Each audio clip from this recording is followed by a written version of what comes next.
Good afternoon, everybody. My name is Dr. Glenn Gittleson. I'm a dentist from the South Shore of Long Island, 38 years in private practice. For the last 15, almost 20 years, I've been treating patients with TMJ dysfunction, significant head, neck, and facial pain, and for the last 15 years or so, treating patients who have CRPS, CRPS. It's a horrible disease. It affects a lot of people, and it affects you when you want to go to the dentist. So I put together a presentation today that has to do with CRPS and going to the dentist. You don't have to be afraid. I'm going to do a PowerPoint overview of CRPS, and then when we're finished, I'll take as many questions as you all might have, and afterwards you can still reach me through my email, through my website, and I'll be happy to get back to anybody who sends me a message. You leave me your, email me your phone number and your question and your name, and I'll be happy to get back to you. Right now, I'm just waiting. People are logging in. We've got a pretty nice crowd that's logging in. It's nice to see. And in a few moments, we'll begin. Okay, so I think we're ready to go. Again, the title of this presentation is CRPS and the Dental Patient, What You Need to Know. You don't have to be afraid.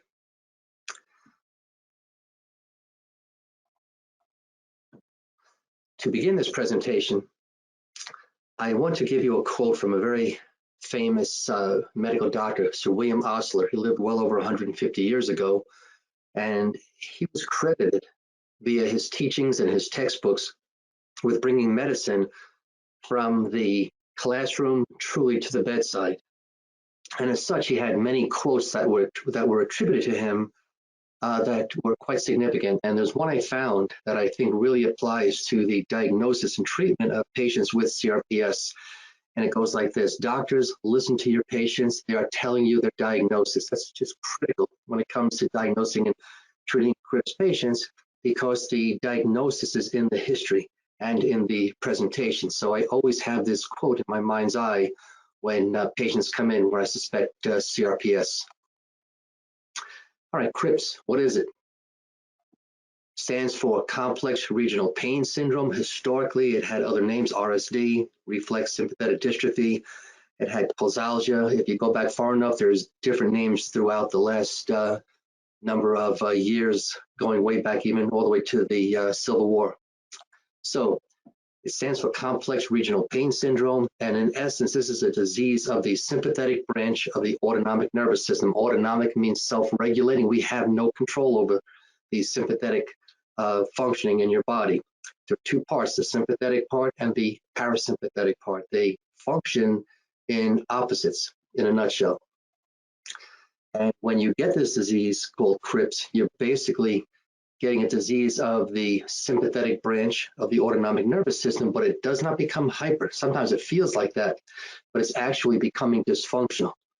So it's not working properly. And when we look and see how many different parts of the body that the sympathetics can control and have effect over, you can begin to see how this disease can really take over the body and cause so much trouble.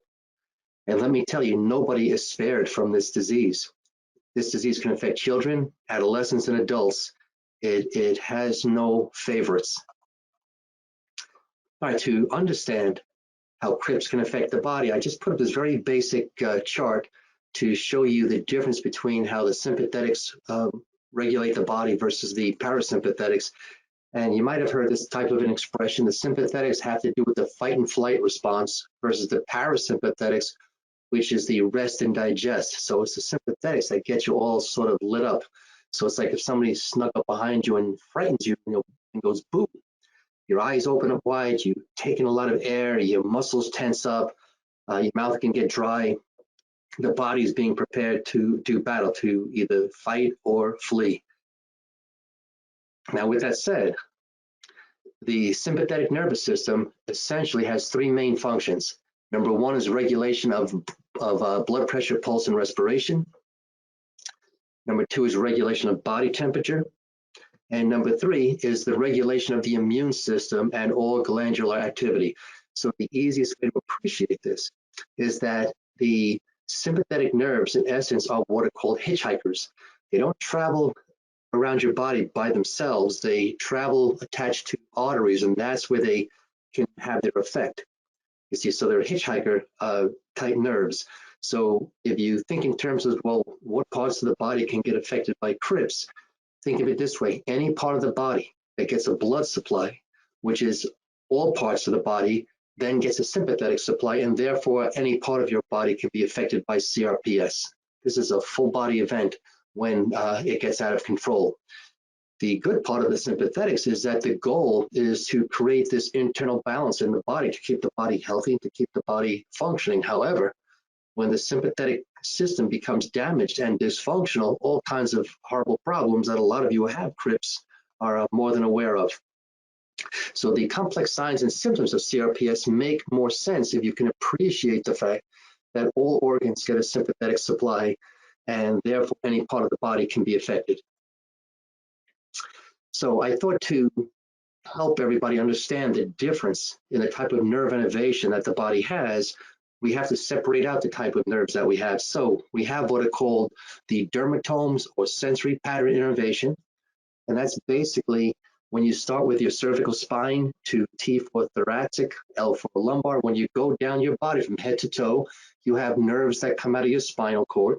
And one set of nerves goes to the right and one set of nerves goes to the left. They don't talk to each other, they don't intermingle, they're sensory in nature. And if you look at this diagram, you can see the C stands for cervical. So the upper cervical is going to the head, neck area. As you go down lower cervical, you start to go more into the shoulder and forearm and hands and fingers. And the T is thoracic. And as you go down the thoracic spine, you can see you've got nerves that are going left side body, right side body, nerve to area, nerve to area. That's the sensory or dermatomal distribution of the nerves. When you start talking about the sympathetic distribution, it's an entirely different thought process. The sympathetic nervous system is actually divided out into what's called thermatomes. Thermatomes are, therma means temperature, and one of the responsibilities of the sympathetic nervous system is body temperature regulation, and it does that by having the body sort of cut into four sections. So you have what's called the carotid thermatome, that's the head, neck, face, and mouth. You have the brachial thermatome, that's your rib cage, upper torso, shoulder, arms, hands, fingers. The mesenteric is abdomen and pelvis, and the femoral is the hips all the way down to your toes. And as a dentist, the one that I'm most concerned about is the carotid thermatome, because that includes the mouth and all the structures that go with it. That's all the muscles that control jaw movement, upper jawbone, lower jawbone, teeth, gums, etc. So here's the difference between sensory nerve distribution and sympathetic. And this is what can make this disease, initially so difficult historically to diagnose and confirm to treat, and also to treat as a whole. These sympathetic nerves talk to each other. Unlike the sensories that just go one nerve to an area, the sympathetic chains actually communicate. So you can have a problem in the carotid thermatome and then also show symptoms in the femoral thermatome. You can have a problem one day in your head and the next day it's in your foot. These thermatomes also have crossover. These sympathetic nerves, you can have symptoms on one side of your body one day and another day it's on a different side of your body. So there's this crossover of sympathetic nerve innervation, top to bottom and left to right. So the question is, well, why is that? And the answer is, unlike sensory nerves that just go nerve to area, the sympathetics actually are like one giant long chain that goes from the upper thoracic cervical spine area where they begin, and that nerve chain comes all the way down, wraps around, and U-turns around the lumbar spine and comes back up on the opposite side. And then you also have sympathetic nerves that connect. It's almost like a step ladder. So you've got this connection from head to toe and then from left to right. This is what makes the sympathetic distribution of your CRPS symptoms so dispersed and so heterogeneous. You can get all kinds of symptoms knowing that the sympathetics govern the entire body. Okay, so we have this term, complex regional pain syndrome. Complex means not complicated, but multifactorial. Regional because we have these thermatomes that are defined by four regions, and we have this word pain in there. Now there's a reason that we have this word pain. I'm sure many of you know this if you're a CRPS sufferer. This is the McGill pain scale, and on the McGill pain scale, you have CRPS and RSD listed as the most painful medical condition in the medical literature, bar none. This is the most painful condition. And it always amazes me that the medical community, dentists included, are not as well versed in recognizing this disease as they should be. This is the most painful condition, and unfortunately, with it comes patients who become overwhelmed and sometimes have taken their lives because of loss of hope and pain that just is unrelenting. I had many years ago a kidney stone, about 6 to 8 hours out of a day through the night, agony. I can't imagine anything being worse than that. And after about 8 hours with proper treatment, it was gone. I cannot imagine pain worse than that, and then having to deal with it for days, weeks, months, and years. So my heart goes out to you guys for what you have to deal with, and I'll show you again how I take this on. Okay, so when it comes to CRPS, pain gets the headline, but this disease has much more to it than just pain. So here's a full body diagram, and I'm sure a lot of you, if you're a CRPS sufferer, are probably aware of this. You have not only just pain to deal with, you've got internal organs, because every organ gets a blood supply, gets a sympathetic supply. So patients with CRPS can have cardiac issues, urological, gastrointestinal. You get poor blood supply. Why do you have poor blood supply with CRPS? Because it's a vasoconstrictive event. When the sympathetics are overactive, blood vessels are constricted. And when that happens, poor blood supply means potentially poor healing in any part of the body. Muscles become in spasm, or muscles can become weak. Bones can become brittle. The reason for that is because when you have CRPS, blood pulls deep and it pulls into the bones. And when it does that, the normal strength of the bone is weakened because the blood replaces the bone, as but one example. Hair loss, you guys know about. Nails can slough. Your skin becomes very irritated, all kinds of lesions and rashes that people can present with. This is a full body event. And when it comes to the head, depression, anxiety, insomnia, we're going to talk about. Dentally, there are specific types of problems patients have. Severe pain to the mouth, migraines, eye issues, hearing issues. Okay, this is a full body event when it's allowed to get out of hand. So CRPS, because of the nature of spread and such, is known as the disease with a mind of its own. On any given day, it can affect you from head to toe, left to right, with any of these symptoms that you are seeing. And it's unfortunate, but historically, this is what made it so difficult to diagnose, because you're chasing the symptoms very often. And I'll show you how that's changed.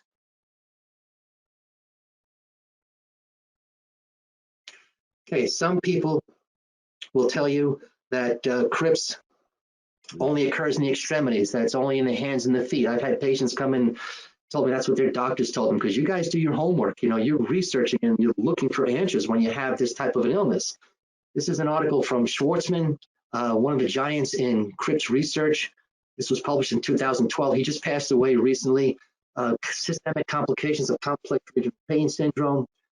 This article examines the systemic effects of CRPS, with the conclusion being almost all organ systems can become involved when this disease takes you over. This is a full body event. Don't let anybody tell you it's just in the hands, or it's just in the feet, or it's just in your head. You know, you hear things like that all the time.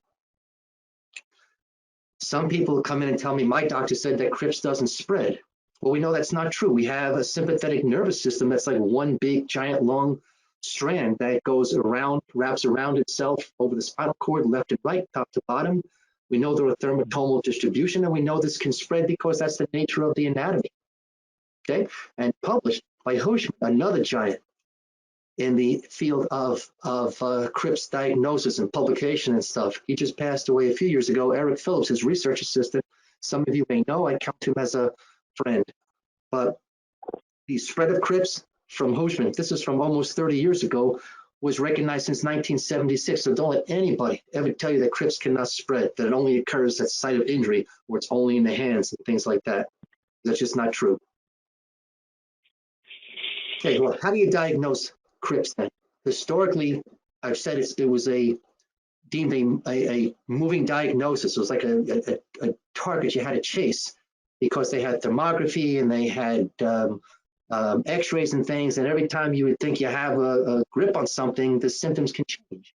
So you have to figure out a better way to diagnose CRPS, because you're going to see me tell you over and over again that early diagnosis is critical because that's how you can prevent spread. So some of you might be aware of what's called the Budapest criteria, and this allows a very objective clinical way to diagnose CRPS, with the idea being the quicker you diagnose it, the quicker you begin treatment, and the quicker you can affect abatement. There is no cure. That's always the bad news, but there is abatement, there is remission. Okay, so there are categories of symptoms of this disease, and the way you can tell somebody they have CRPS, and this was published in 2013, that's 8 years ago. The original paper was 2007, so for 14 years, this Budapest criteria has been out there. And you have symptoms that we're going to talk about, and the way we confirm a CRPS diagnosis, which I oftentimes just do over the phone before I have somebody come in, is you're looking for signs and symptoms. Symptoms are what the patient relays to me on history. Signs are what I see when they have them in the chair. So for this Budapest criteria, you have to have 3 out of 4 symptoms on history taking and 2 out of 4 signs on presentation when I show you these categories. First one, everybody knows there's different kinds of pain. This is horrible, unrelenting, non-resolving, disproportionate pain. There are different kinds. There's what's called hyperesthesia. That's pain to the senses. That means that your skin could be so sensitive that you can't touch it without excruciating pain. Or you can be very sensitive to light, where any light towards your eyes becomes a pain stimulus. Sounds, you get hyperacusis, it's called, meaning you just can't take sound. Crunching sounds, high-pitched sounds can be a trigger. Taste alterations. You can have what's called hyperalgesia. Hyperalgesia is an increased sensitivity to pain. That means if I pinch myself and I feel a little bit of pain, to you, it's an excruciating pain. That's an elevated sense of pain. And then you have what's called allodynia. Allodynia means painful response to non-painful stimulus. That means so if I touch my skin or I pinch myself lightly, it doesn't hurt me, but to the CRPS patient, it's excruciating. There's a heightened pain awareness. There's some sort of pain that's non-resolving and disproportionate. Then you have what's called a vasomotor symptom, and that's temperature asymmetry. That can be where one part of the body, one part of the face, one hand is red and hot, while the other side is white and cold. And that's because one side the vessels are dilated and one side the vessels are constricted. Red is hot, releasing heat. White is cold and constricted and pulling blood deep. You can see blue because there's just blood being trapped, and that's called patriotic blanching. So people come in and they've got an ear that's red on one side and flesh tone on the other. One hand red, one hand white. They're sweating, maybe just on the top of their head, maybe just on one side of their face, maybe just on one arm. There's thermatomal symptoms that can occur. So that's the second category. Pseudomotor symptom. Pseudomotor is edema and or sweating changes and fluid changes. There's what's called visualized edema. That's what you can see. So people come in and their fingers are swollen. Their face could be swollen. Where you think there's some infection. They come in, their feet can be swollen. Any part of the body can have an edema event that you can see. With regard to fluid, you can have one nostril that drips. You can have one eye that tears. You can have fluid that leaks out of one ear only. And you go to the doctors and they do their tests, ENTs, MDs, they're looking for something and they say, we don't see anything, yet you have these symptoms. Those are pseudomotor events. If you notice, I put down non-visualized pseudomotor. That's the sensation of fluid or pressure that's there, but you can't see. So those patients come in and they say, I've got this pressure like a balloon is blowing up behind my eyes or in my head or in my ear, and there's no fluid visible. That's called a non-visualized pseudomotor event. And the last category is motor and trophic changes. Motor is muscle spasming. That could be where your hands are stuck closed and you can't open them, or they're stuck open and you can't close them. You can't turn your neck. You can't move your jaw. You have quivering of muscles from twitching because the sympathetic nervous system is overriding normal nerve innervation. And because of that, the muscles don't function properly. Trophic changes, that's hair loss, fingernail slough. Skin can become dry, matted, leathery-like. You guys can break out in rashes, and it's amazing to see. The rashes are thermatomal. It can be just on a hand. It could be just across your torso. It could just be on one part of your face. And the nature of the rash can change. It could be like a prickly rash, boils, swirls that look like something viral. There's all kinds of rashes this can take because it's an immune system response to a dysfunctional sympathetic nervous system. Has no rhyme or reason to it. These are the categories that you look for. And again, 3 out of 4 on history, 2 out of 4 on presentation. That confirms CRPS. And let me tell you, as I've seen more and more patients, I don't even wait. If I suspect if someone's got non-resolving pain, it's like, to me, it's like you have a low fever. I'm not waiting for everything to explode when something doesn't line up that makes sense, because I'm not going to necessarily wait for all these other symptoms to become so apparent. Okay, bottom line is this. When there's no other diagnosis that can explain these symptoms, when people come in, yeah, I've had headaches, I've had swelling in my hand, I've had sweating in my torso, I have this rash and they can't tell me what it is, and it goes away. And then I have palpitations in my heart, and I had a stomach issue, and then it went away. And sometimes by the time you get to the doctor, it's already resolved itself and it's doing something else. When you get that kind of profile, you start to think, wait a minute, what are the chances of somebody having 10 things wrong with them versus one thing that blankets all those things? That's how I start to think about CRPS, sympathetic dysregulation. Okay, early diagnosis is critical because the symptoms can also spread. Don't let anybody ever tell you it doesn't spread. And if you have an initial injury, whether it's to your foot, to your head, if symptoms start to go beyond that initial insult to either opposite side and or different part of the body, it doesn't have to be pain from initial injury. It could be a different symptom. You got 4 categories. That's a sign of spread, and that's the sign of spreading through the sympathetics. With that said, sympathetic dysfunction, CRPS, also involves the limbic system of the brain. The limbic system of the brain is your emotional center. And the reason sympathetics, the reason CRPS can affect the limbic system is because, in essence, the sympathetic nervous system terminates in the limbic system of the brain. So if you've got inflammatory issues with your sympathetic nervous system, you're going to potentially show symptoms that relate back to the limbic system of the brain. So patients often have anxiety, depression, poor mental focus. A hallmark is insomnia. Personality changes. The other person in their life, family members, whoever it might be, often tells me their personality is different. They're angry. And sometimes it's because you're in pain or you're not sleeping well. And that can lead to depression and anxiety and stuff because a lot of times you think there's no answer. Or you're told the answer is that that's a psychological issue and things like that. And you guys start just going all over the place. Okay, these are classic symptoms of sympathetic dysregulation that we always ask and look for. Here's the thing. This is where people get fooled. The signs don't have to be constant. You don't have to have it and keep it. They'll come and go. That's the nature of sympathetic dysregulation. It can hit you one place one day, another day something different. Hit you in the head, hit you in the feet. Give you insomnia, make your feet swell. Okay, that's the nature of the history. That's where you figure this out. On a simple 5-10 minute conversation, that's where the suspicion comes from for this. Also, patients can be very sensitive to cold. The reason cold is the enemy, whether it's an air conditioning room you step into or the cold weather we have coming in now, is because when you get cold, that triggers a vasoconstrictive event because the body wants to preserve heat. If the sympathetics are dysfunctional, and that's what's responsible for vasoconstriction, cold weather can trigger a CRPS flare. And then how is it going to hit you? However it wants. Anytime there's no other diagnosis that explains what's going on, you think CRPS.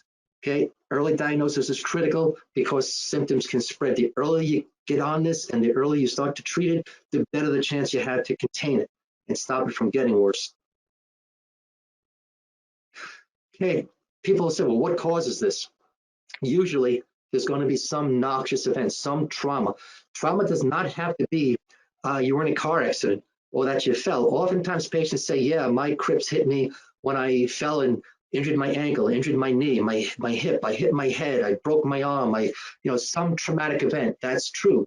Some people just have the bad luck of just developing CRPS for no reason. And it really becomes a host sensitive event. Some people get really ill and some people don't get so sick. It's just like COVID. There's an immune system component to this disease. And some people can get sick, deathly sick, minimally ill, and not sick. If CRPS was pure trauma, then every boxer, football player, hockey player, anybody with ongoing trauma type events should have CRPS, but they don't. So not everybody gets it, but there's usually some noxious initiating event. And understand, besides trauma, other traumas are any insult to your body. So if you've had operations, um, appendix out, gallbladder out, any surgeries that requires you to be put to sleep, that's a trauma to the body because it's basically a slow poisoning, no matter how good it's done. So surgeries become traumas, illnesses become traumas because the sympathetics are always going to be charged with trying to help you get better by keeping the body in balance. So with this said, you always want to take a proper medical history, a proper trauma history, and a proper dental history, because somewhere in there when patients present with what I think is CRPS, there's going to be some answers, there's going to be some triggers, because going after these triggers is what's going to help us get this under control. So we always want, when patients present with systemic issues, you want to get your CBCs and CMP type blood panels and stuff. We want to make sure there aren't some other comorbidities going on. However, I always tell patients, they come in sometimes with 10 diagnoses of 10 different illnesses. And what are the chances of you having all these things wrong or one disease that blankets everything? It seems to me it's much more likely that you would have that. That doesn't mean you can't have more than one problem. But when the symptoms are so varied and they keep traveling and changing, then I think sympathetic dysregulation and I think CRPS. Okay? Again, I'll say it over and over. Early diagnosis is critical because symptoms can spread. The earlier you catch this, the better the chance you can keep it in check. You cannot cure it, but you can get abatement and sustained abatement, knowing that there's always a chance for relapse and flare. Okay, so I've been practicing as a dentist for 38 years. What is the significance of the CRPS patient to dentistry? Okay, we have all these different symptoms that patients can have. And why should a dentist know about CRPS? First of all, it involves the carotid dermatome. Okay, what do we need to know? There's patients who come in and you just can't get them numb. You can give them as many injections in the mouth as you want. You can't get them numb. And I'll explain to you why. Patients who come in, you can never get their bite right, no matter what you try to do for them. As simple as procedures you do, the bites, I'll tell you why. They get muscle dystonias, that's muscle spasms, loss of muscle control, where they can't control their jaw movement. And no matter what the dentist might do, equilibrations, appliances that some of you might have had done, they don't work because you're not dealing with a normal sensory nerve system. And I'll explain again how where all this comes from. Patients can come in and they're clenching and grinding, and they're given an incorrect diagnosis and incorrect treatment because they're missing what's going on. The dentists are. Mysterious onset of pain or an exacerbation of pain after a dental procedure. People come in, he did a filling on me and my face got swollen. He did a filling on me and I got this cramp in my neck and my shoulder and my hand got swollen. I thought maybe I'm allergic to something that they did. I see that often when patients have implants done. And all of a sudden they come in and their face is swollen, but there's no infection. You know, the dental work is being done properly. It's the sympathetics and the CRPS that's creating the problems. Okay, patients have dental procedures done and they have spreading of symptoms outside the mouth. Now, how does that happen?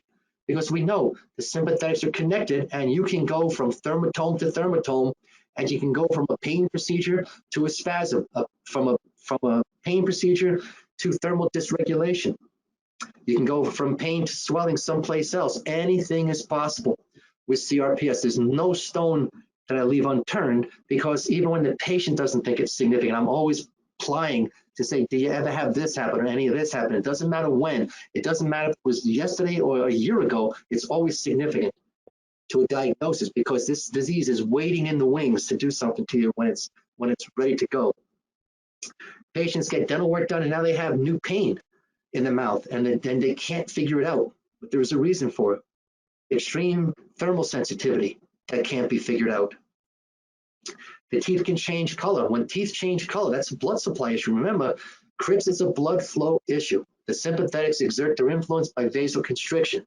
So if you start cutting off blood supply to any procedure done in the mouth, the risk is you're going to have a problem because you need blood supply for any type of healing to occur. Patients come in again, swelling to the face, unrelated to the procedure done. That's a pseudomotor event.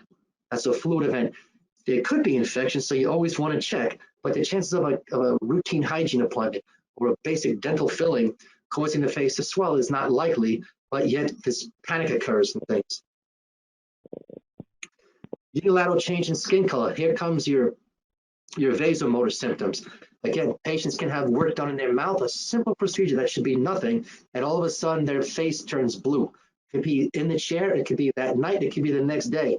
An ear can turn color, it could be red, white, or blue. One side could be blanched red, the other side could be blanching white. That's the sympathetics going into dysfunction. And it doesn't take much. If you have CRPS, any manipulation can set this off unless you're ready to do something about it. Okay, and know that this disease can spread.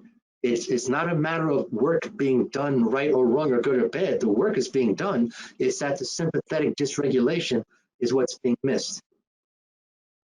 Okay, this disease can spread from any reason. All right, now, let me give you some of the bad news.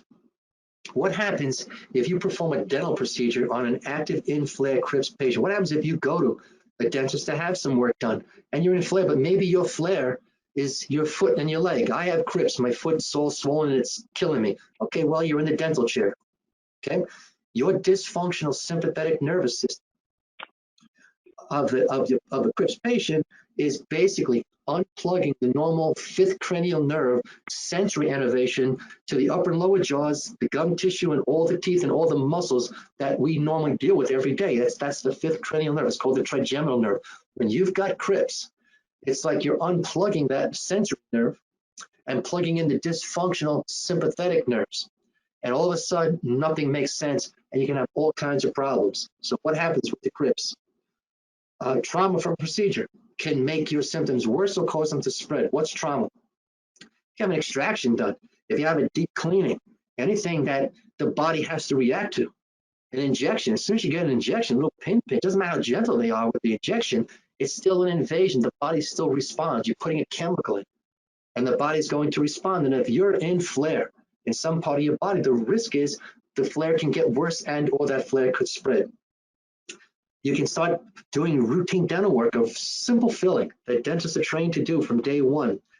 And yet, because of the CRPS and being worked on just by having their mouth open, just by having a little dental work done, when things were quiet for you, all of a sudden you go into flare. That flare could then hit you in the carotid dermatome, head, neck, face, or mouth, or brachial, mesenteric, or femoral. It'll hit you anywhere at once. And then the battle begins as to what's going on and what happened.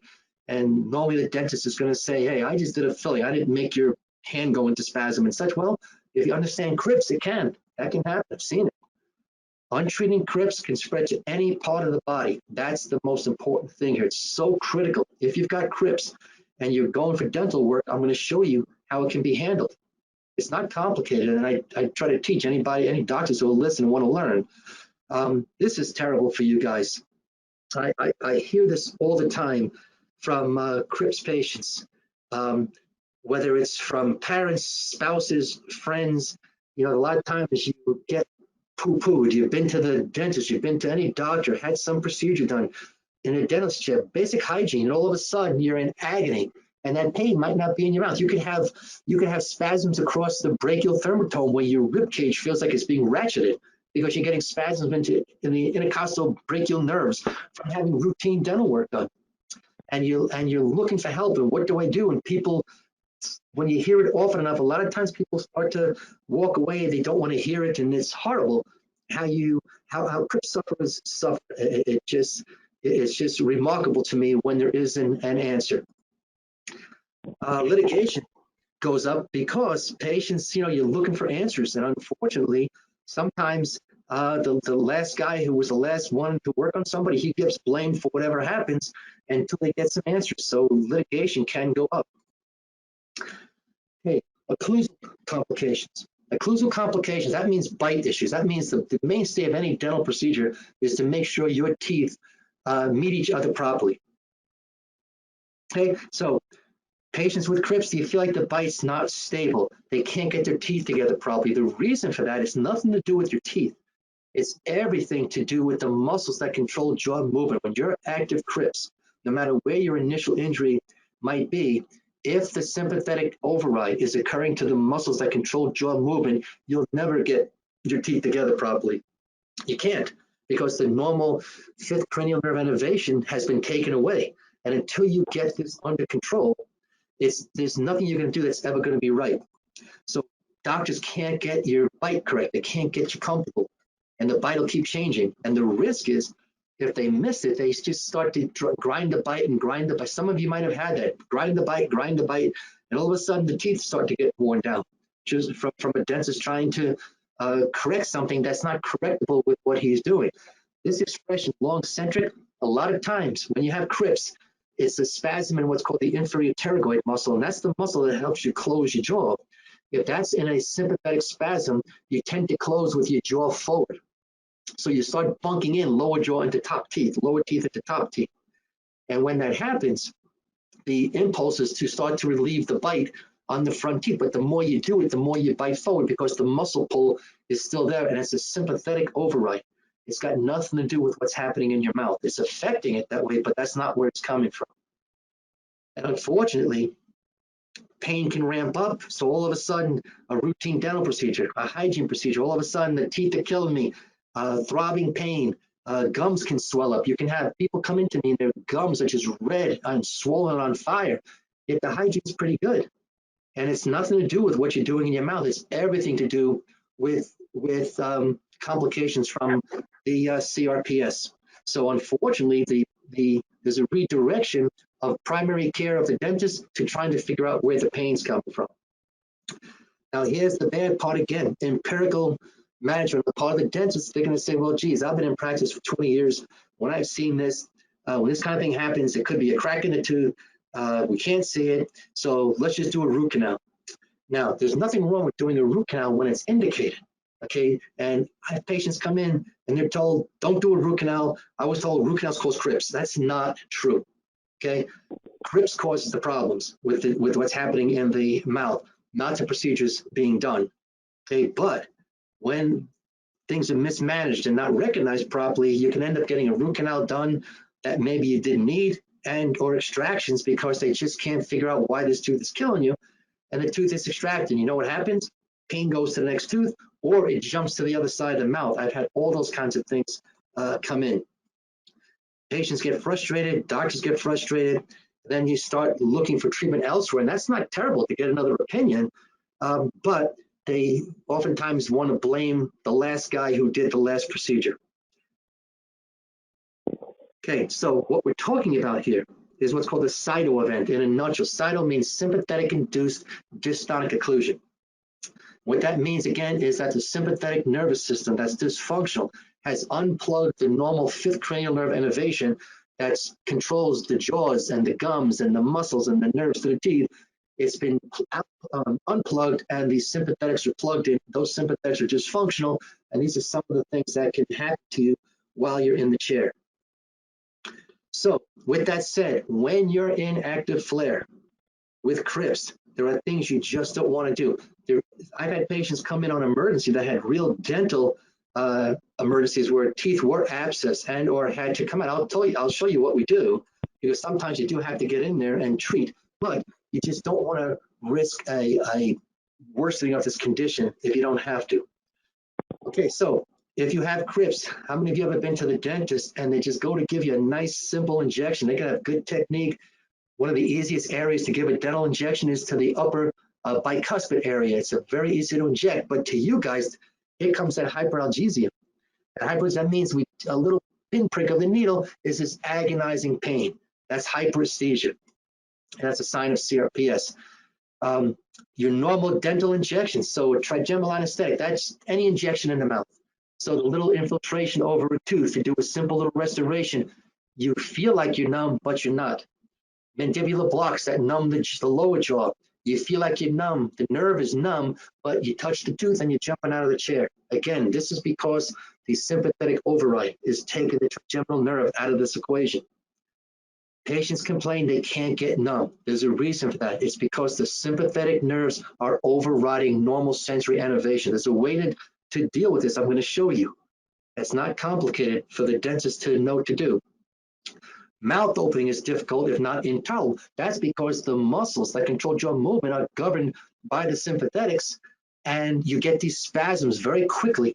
and very easily. And as such, the muscles that are responsible for opening and closing can become in a constricted state, and now you can't really move and you can't open. And again, when I show you what we do about this, it's amazing in the chair, the recovery that allows the work to then be done. You'll see. Bite records. If you're going to have dental work done, sometimes you've seen the dentist has to take a bite record for a crown or a bridge or a denture or whatnot. In active CRPS, you can't get a bite record because you don't know where to put your jaws because the sympathetics are overriding normal sensory placement. This is all from CRPS. This is sympathetic override of the normal trigeminal nerve innervation. Okay, specific procedures. Patients with CRPS, I've had children come in and adolescents come in. Braces do poorly with CRPS patients. There's a reason. The reason is when you move teeth in bone, one side of the root being moved, there's bone being dissolved, and another side, there's bone being laid down. Well, that's a trauma to the body. You're causing bone to resorb and lay down, and the body doesn't necessarily want that to be done, so that can kick up CRPS. Again, equilibration restorative work is not well tolerated. You can't get the bite right because the patient can't close right, no matter what the dentist does. Okay, root canals. Again, I've heard non-dental speakers talk about don't ever get a root canal when you have CRPS. That root canals cause CRPS in the mouth. That's not true. There are problems you can have from any dental procedure. But the issue here with any procedure you have done is the ability to heal. So if CRPS is a vasoconstrictive event, meaning blood vessels constrict, that's the way sympathetics exert their influence. Okay, that's cutting off blood supply. So anytime a patient's going to have a procedure done who has CRPS, we want to get those sympathetics under control, number one. Number two, we want to keep the sympathetics unaware. I'm going to show you that a procedure is being done so that blood flow can come to an area and allow for healing. Now, with that said, there's still other bad news.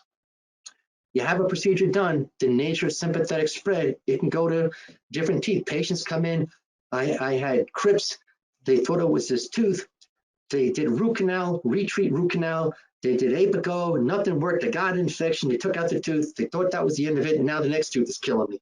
Or it switches and goes to the opposite side of the mouth, and all of a sudden, all the panic sets in. And the reason is they're chasing this as if it's a fifth cranial nerve event, when they're missing that it's a sympathetic issue. There's a very easy way to diagnose this that I'm going to show you. This is very important because the sympathetics govern the immune system. And when you have CRPS, the immune system is dysfunctional. Foreign bodies are poorly tolerated. So one of the reasons you can have a problem with root canals is that the endodontic filler, which is normally inert, gutta percha, it's an inert material, can trigger an immune system reaction if somebody's in a real CRPS flare. Dental implants. I've had patients come in, beautifully placed implants, surgical placement, and their face is red, burning, swollen, and they think there either is an infection they can't see or that they're allergic to the makeup of the implant. I've heard that TMJ prostheses, any foreign body in a CRPS patient, whether it's jaw joint, when I'm talking about the mouth, artificial prostheses to other parts of the body, name it, hips, knees, any artificial prosthesis in the CRPS patient potentially can trigger an aberrant immune system response because the CRPS patients don't like, the immune system is dysfunctional, and the CRPS patient, the immune system is going to treat this as if it's a bad foreign body. It doesn't want foreign bodies in the body. If you aren't born with it, it doesn't like it unless you can get this thing under control. Again, surgical failure risk. Why? Because you're going to drill a hole. In order for the healing to take place, you've got to have blood supply.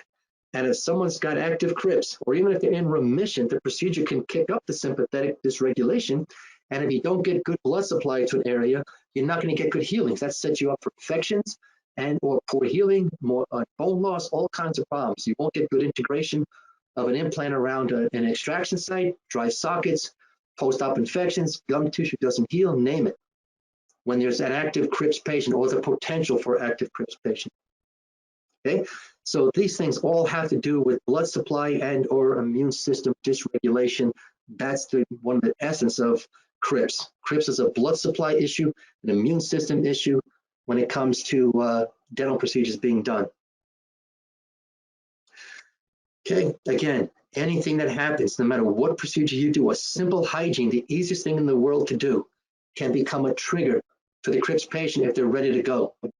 And it can lead to spread. So you did something basic in the mouth and maybe nothing else happens in the carotid dermatome, the head, neck, face, but they feel something someplace else. And you go back, hey, ever since I had that cleaning done, my fingers are blue and my fingers are twitching and I can't control it. And they think that something was done wrong, some sort of allergic reaction, something not right. No, well, there is something that's not right. There's dystonia occurring.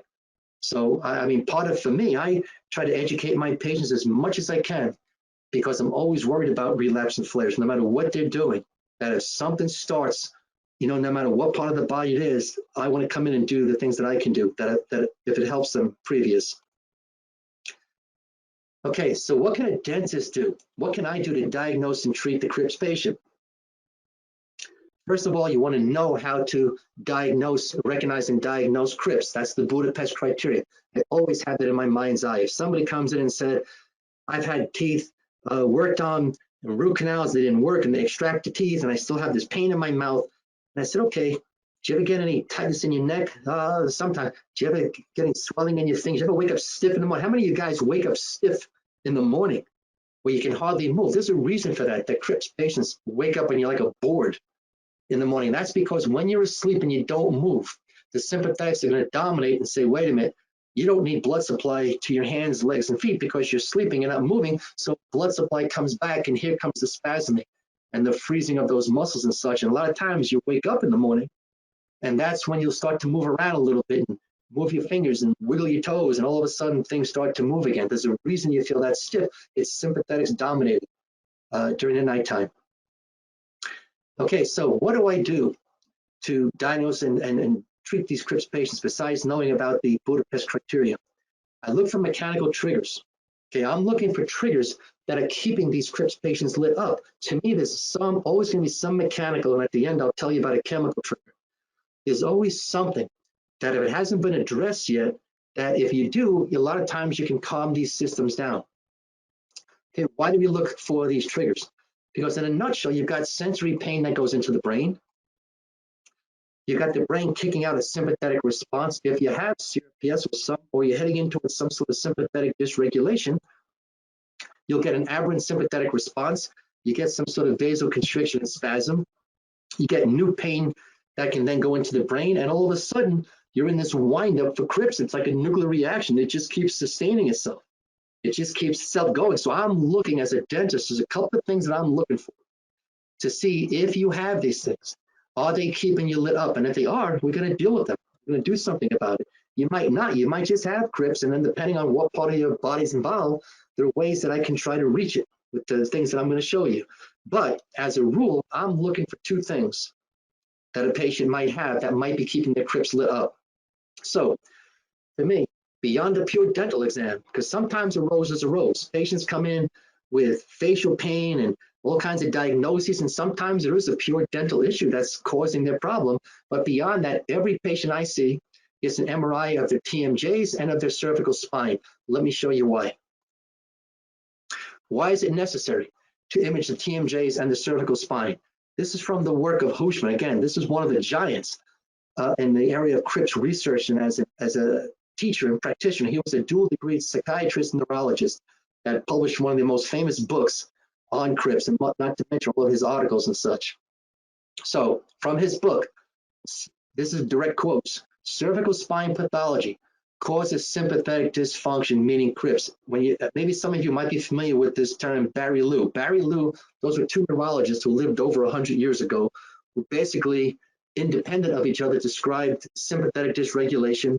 A third doctor came along a few years later, saw their work, saw what they were talking about, gave them credit for describing what then became known as Barry Lew. Today it's called CRPS. It's had a lot of different names over the years. However, what I want you to see is cervical spine pathology causes sympathetic dysfunction, meaning CRPS. So if you've got unrelenting pain, unrelenting symptoms of sympathetic dysregulation, CRPS, never mind if it's in the carotid dermatome, in any part of your body that's not getting better, for whatever reason, no matter what symptoms you're showing, you always want to get a look at the high cervical spine, because that's potentially the trigger for what you're dealing with. Now, why? Because you've had traumas. If there's been a trauma, if you fell down, there's a good chance you had a little whipping action to your neck.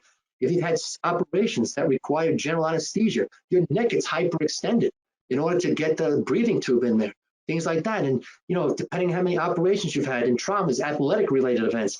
I've had moms come in I was holding my 2-year-old and the baby's laughing and the head comes back and pops her right in the face and the neck gets whipped. So any cervical spine dysregulation, injury, mechanical disruption can be a source and a trigger for CRPS. Next part, cervical spine pathology is quite frequently accompanied by RSC. So if somebody has CRPS, either way, I always want to look at cervical spine. I don't care if your primary symptoms were femoral and never got above your hips. If somebody comes to me and I know they have CRPS, I'm telling them I want to look at joints and I want to look at cervical spine because I want to see if there's any mechanical triggers that might be contributing to non-resolving symptoms. Okay? Most important for me, again, as a dentist, trauma to the cervical spine results in referred pain in the distribution of the trigeminal nerve. What that means is you can have an injury to your cervical spine, the jaw joints are fine, all the fifth cranial nerve innervation is fine, the bite's fine, the muscles are fine, the teeth are fine, but you're having this so-called trigeminal quote TMJ event. Okay, that's not a diagnosis. If someone's ever said, well, you have TMJ, well, you have mild facial pain. Those are not diagnoses. Those are just, to me, observations. However, when somebody comes in and I get an MRI of their TMJs and do my basic evaluation, I don't see a reason for them to have a problem in their mouth or joints based on MRI. We're going to start thinking back about the neck because we're going to look at that on MRI at the same time. I've got 20 years of reading these things, and it's amazing to me when you know how to look what you can see. So a lot of times patients look at they have a TMJ event, and it's actually coming from cervical spine. So this is why we image both, because you could have an injury to the joints and the cervical spine. And that cervical spine could be sending increased sensory pain to the face, mimicking a so-called myofascial pain or TMJ-like issue, or it might not be contributing at all. Or the injury to the cervical spine could be what's lighting up all your sympathetics, no matter where your symptoms are showing themselves. So for me, we're always going to look at cervical spine and jaw joints. This is a direct quote from Dr. Hushman. His book was 1992. That's at 29 years ago.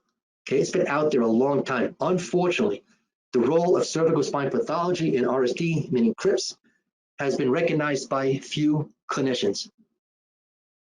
So my take-home message, as a dentist, patients coming to me and I suspect CRPS in any way, or if they come in and tell me, yeah, but it's only in my foot or it's only in my hand, we're always going to look at jaw joints and we're always looking at cervical spine. Take-home message is this: all pain can be traced to its source. You just have to keep looking. What you don't want to do is keep doing the same test over and over again. A lot of patients come in and they've had 5 MRIs of the same part of their body. And unfortunately, something else I'll touch on at the end is they're getting imaging done with contrast. And as some of you might be aware of this, if you've had imaging done with contrast, that contrast, the gadolinium used, is also a major chemical trigger for CRPS. It can lead to a disease entity that parallels CRPS and or causes it because it's an immune system issue. Okay, so when you go into doctors, watch out for terms. No matter who you go to, watch out for terms like idiopathic, atypical, idiosyncratic. Those are just terms for I don't know in a nutshell. Okay, if the treatment's not working, then either the diagnosis is wrong or the treatment is wrong. If you're interested, here's his website. It has all kinds of articles, all kinds of Q&As over the years that were sent in to him. He passed away a few years ago, but Eric Phillips manages his site, and I highly recommend it. Okay, so a patient can come in and with a so-called TMJ, mild facial pain, and sometimes a rose is a rose. Here's a patient came in. She was referred to me for, quote, TMJ, and I'm listening to how much pain she's in. She can't move her jaw and such.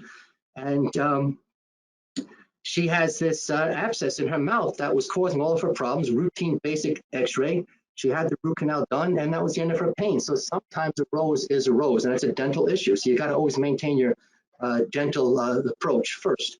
But the reason I get MRIs of the TMJs is because only with MRI can you see hard and soft tissue, blood supply, and inflammation. X-rays don't. A Panorex is a 2-dimensional X-ray. CAT scans that some dentists have in their offices show you bones and spaces. It's just in 3 dimensions instead of 2.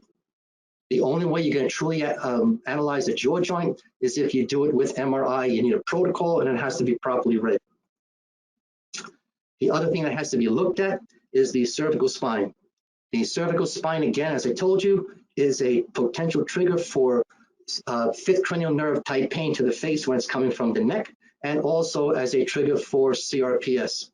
So my main concern when I look at cervical spines is C1 to C3.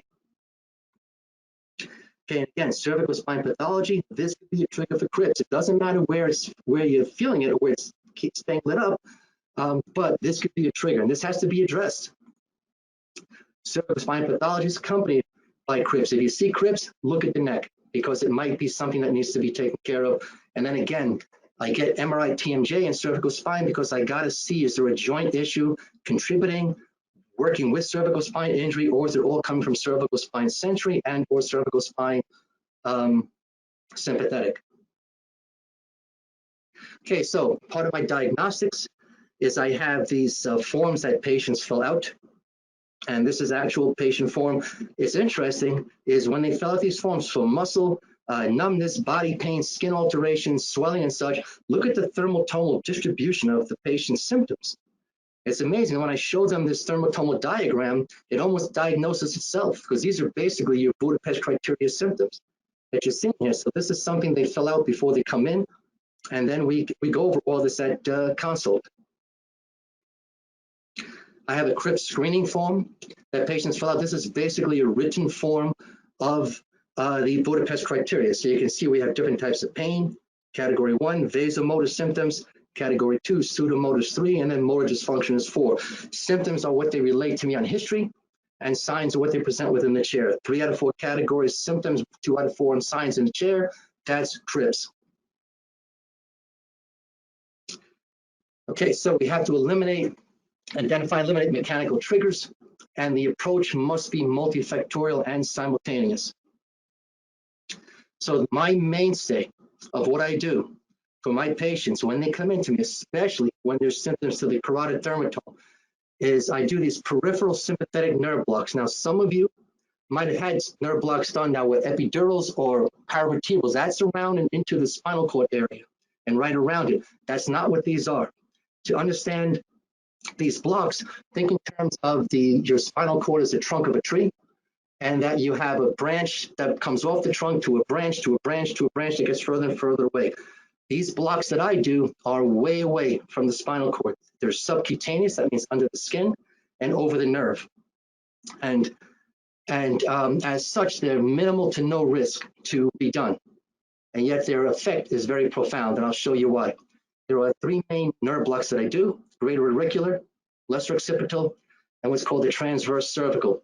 What makes these blocks so good for the CRPS patient is that these are branches of the superficial cervical plexus.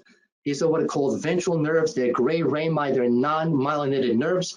They're loaded with sympathetics. This is a dominant cervical plexus loaded with sympathetic nerves that comes out of your upper cervical spine and then wraps around from the back of the head to the side of the face to the neck and the jaw. And understand, when you block these nerves, that not only can I shut off everything to the head, neck, and face sympathetic wise, but I can shut it off to the mouth as well. So this is how I'm going to be able to do dental work, on a patient and shut off the sympathetics, then use your routine dental anesthetic, then do your dental procedures, and hopefully the sympathetics stay unaware. I've been quite successful in doing that for many patients over the years. Block the sympathetics, routine anesthetic, do the dental work. And sometimes if someone's really in a bad way with the CRPS, I'll block them the day before. Then I'll block them the morning of, and I might have them come back and block them the next day if I'm really worried. When patients are going to go for extractions, if I'm not doing the extractions, I'll block them with a long-acting anesthetic using these nerve blocks, depending on what part of the mouth is being surgerized for extractions or implant placement. The whole goal is if you put the sympathetics to sleep and block them, you'll have good blood supply and you'll have good nerve innervation so you can get numb and get proper healing. That's how these blocks work. So they're used to diagnose sympathetic dysfunction from the cervical spine, because if I think it's all coming from your neck and I block the sympathetics that are coming from the neck, and you get relief.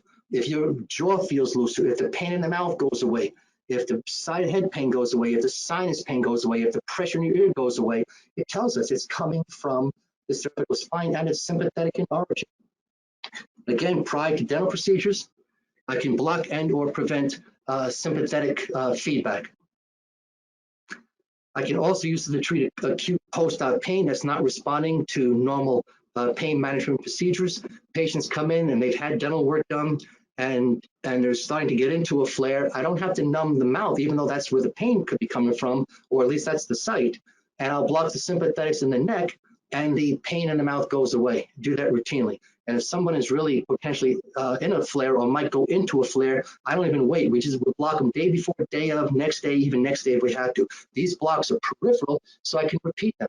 There's no to minimal risk of doing these blocks. There's really not too many, there's really nothing that can go wrong done properly. These are peripheral blocks. You can repeat them as often as necessary to reduce and control flares. Okay, so again, there are 4 branches to the superficial cervical plexus. This is a dominant sympathetic nerve plexus. So here's a diagram, and I just want to show you in a nutshell how these blocks are done. So here, your spinal cord would be back here. This is a sternocleidomastoid muscle. Here's the angle of a patient's jaw. Here's their ear. This is where the superficial cervical plexus becomes superficial. So the injections are going to be done under the skin and over the muscle.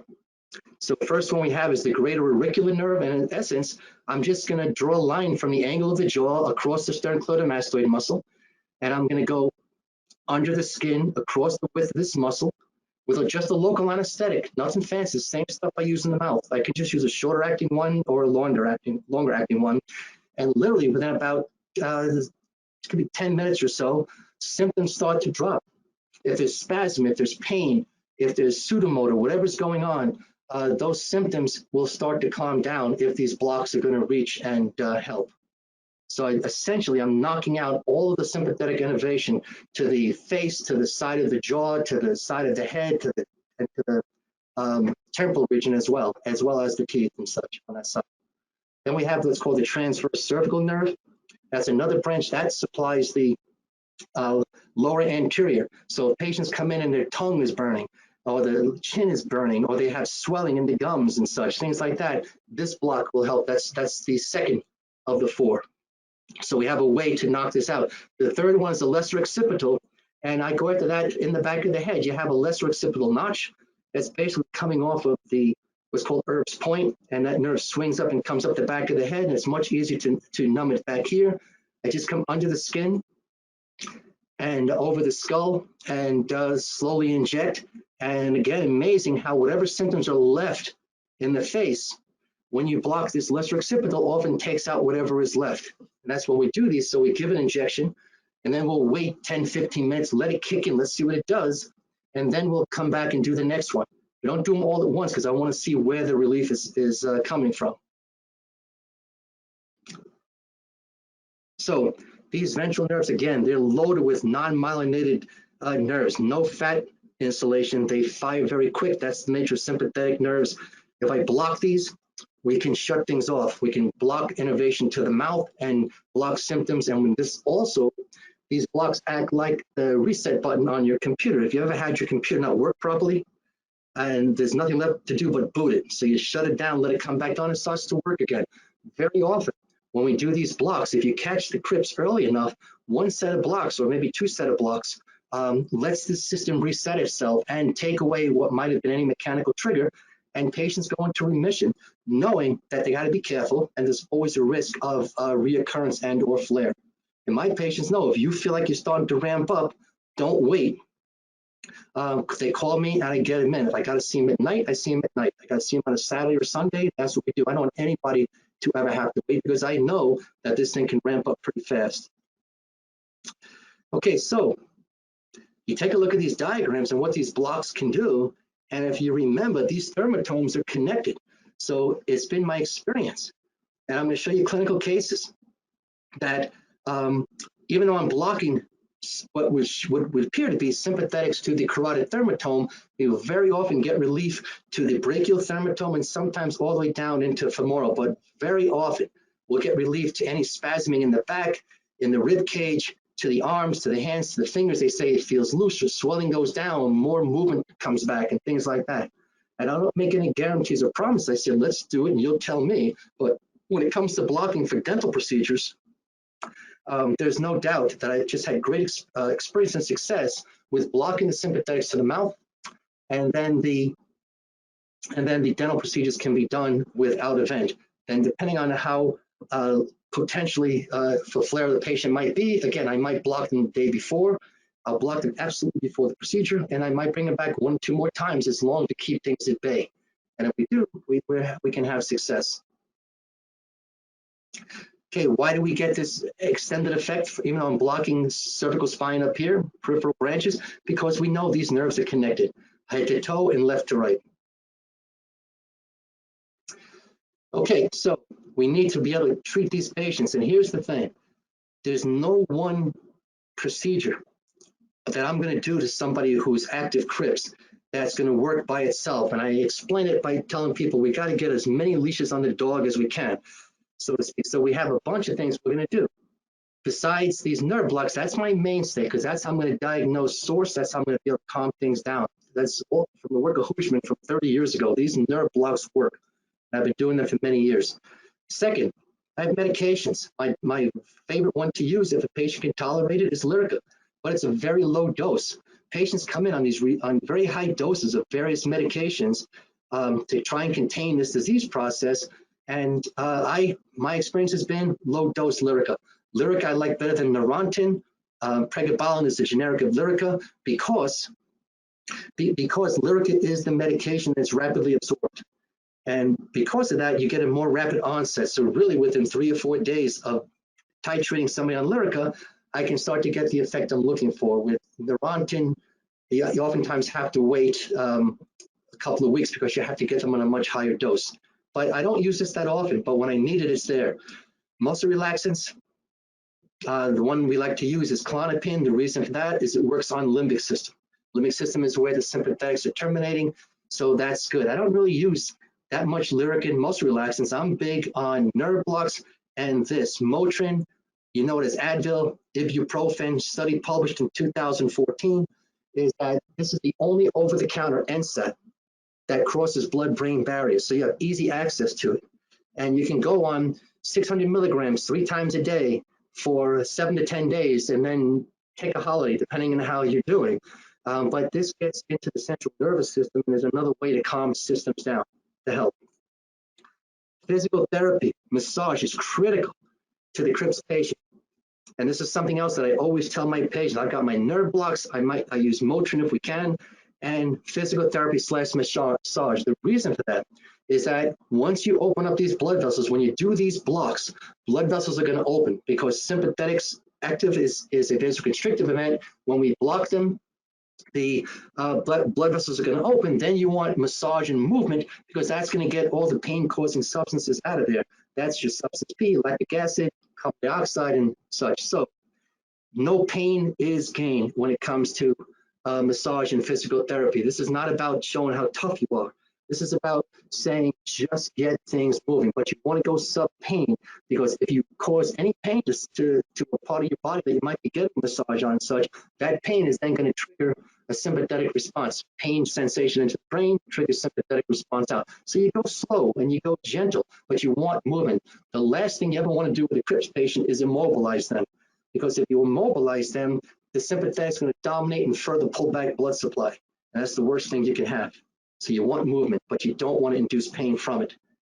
And then we have a CRPS diet. This is on my website. You can download it. This is from the work of Hushman. There are foods that will stimulate the sympathetic nervous system, which is not what you want. It stimulates the secretion of epinephrine and norepinephrine. Those are your neurotransmitters that cause sympathetic activity. You want foods that calm the system down, not ramp the system up. As an example, chocolate, not the caffeine, contains phenethylamine.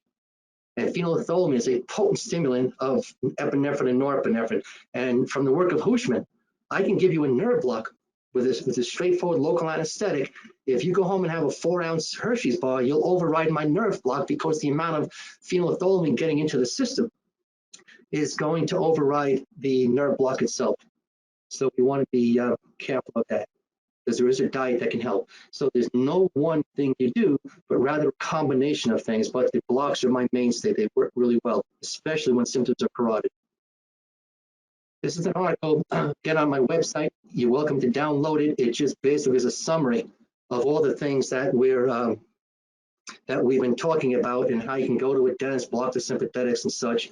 Bottom line is this: don't be afraid to go to the dentist.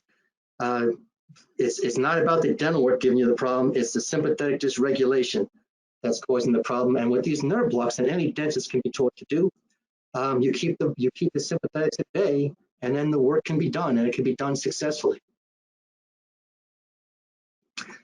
Okay, so Janelle, why don't you tell me, do you guys want to take a little break, or can I show you these clinical cases that I brought to show? What do you think? You're doing on mic. Why don't you give everybody about a 5-minute break? Is that good, Okay, everyone? Yeah, all just right. to go to the bathroom and stuff. Sure. We'll be back here about 1:25.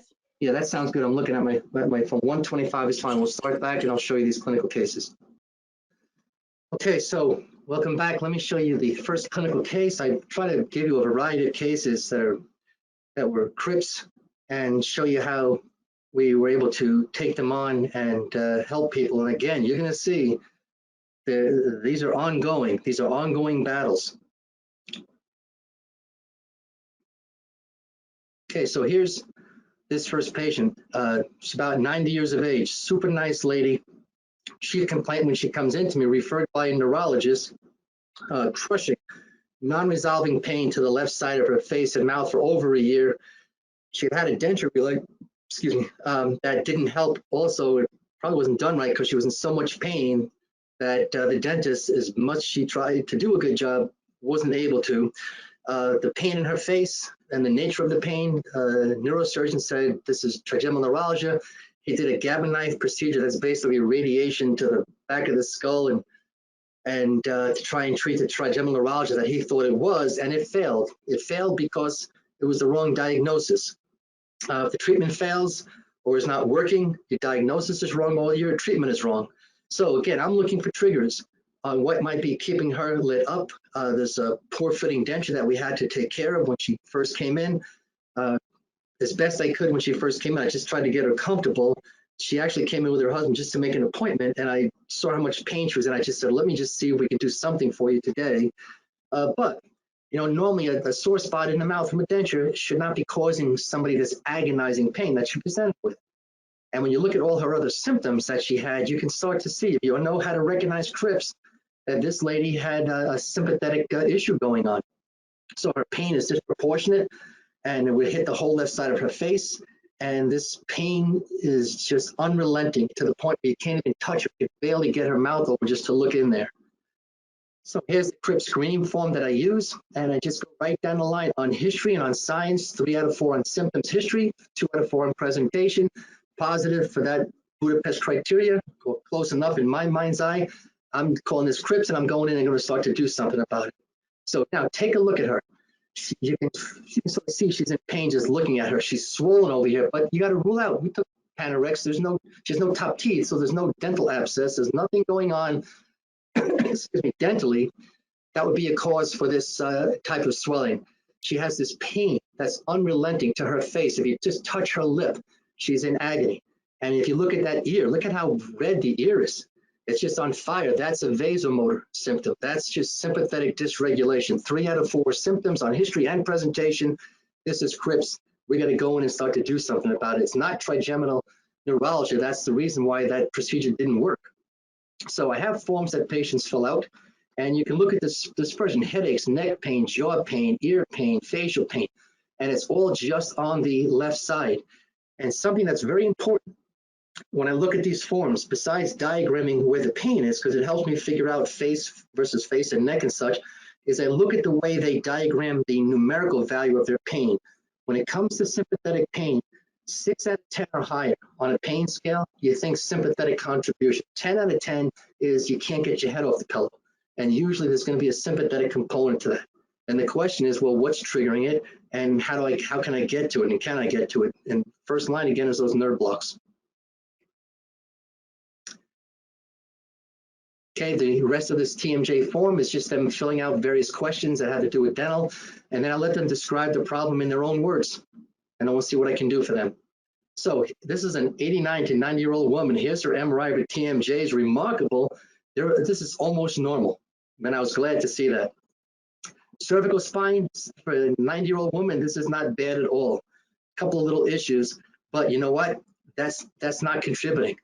So when you take a history on her, she had multiple operations. She's a cancer survivor. She's had some traumas in her life. She's had more than enough things to create her CRPS-like event. And that's good enough for me to get in and try and do something. The good news is that most of her symptoms were to the carotid dermatome, horrible, horrible piercing pain to the left side face, left side mouth, into the gums, just terrible unrelenting pain induced with movement. First time she came in, I just gave her one greater auricular nerve block because it was all to that left side pain. That's where that nerve block's going to hit. And she got tremendous relief in the chair within about 10, 15 minutes. And I could even start to pick up her lip a little bit and get in there and see what else I could do for her. So just interesting. Look at the effect. This is the pre-op. You can see she just doesn't look comfortable. She's visibly swollen on the left side. She's in tremendous pain. This ear is just lit up on fire. Here she is 3 days post-op, just from one injection on this left side, greater auricular nerve block. Again, the back, I'm nowhere near the spine in the back. I'm coming in, the sternocleidomastoid muscle is right here. And I draw a line across the angle of her jaw over that muscle, and then I'm just going to put an anesthetic under the skin and over that muscle in the approximate location of that nerve. It's loaded with sympathetics, and in about 3 days' time, the swelling went down, the dysregulation to the ear normalized itself, and her pain went way down. And it was quite successful just from one block. So here's her pre-op. And then on the post-op picture, this is her husband. And a super nice guy. This was right in the beginning of with COVID. And just to show you that this is a disease you battle all the time. And unfortunately, he got ill. I was never quite clear if he passed away from COVID or just some other pneumonia. But as good as we had her, when he passed away, she became very ill, lost a lot of weight, severe pain. Stress is a very, very major pain trigger. And she just relapsed completely. And it took a couple of weeks of nerve blocking and as best we can, fixing the denture for her because she had lost so much weight to get her comfortable again. But we were able to, and then there's always going to be triggers. Your CRPS patients, you guys know you've got triggers, but we battle it. We battle it every day, and that's what I do. My mainstay is block people, alter medications, up them, add them, whatever it takes. So that was the first one. Just wanted to show you how somebody can come in with a missed CRPS diagnosis, and then how we can go in and diagnose it. Very simple questions, charts to fill out, and then MRIs to look for triggers, past history of traumas, etc. It gives me my tip-off, symptoms are there, and then go in and treat. So second clinical case, we're going to go to somebody younger. This is somebody about 19, 20 years of age. And if you look at her history on presentation, since she's a little girl, she's had these headaches that have ramped up over time. She does have a history of trauma. I'm going to show you from as a little girl. Chief complaint is head, neck, and facial pain. She has nausea, which pain can cause. She has tearing out of the right eye and congestion. All of her symptoms are right side only. That's the good news. When patients come in, if it goes bilateral to both sides, that becomes a spread. But if you look at her symptoms, non-resolving pain, pseudomotor fluid, restricted movement, that's dystonia. Past treatments, they're trying to figure out what's wrong with it. Diagnosis got missed. It's terrible that this CRPS gets missed. Everybody should know. Anybody in the healing profession should know about CRPS.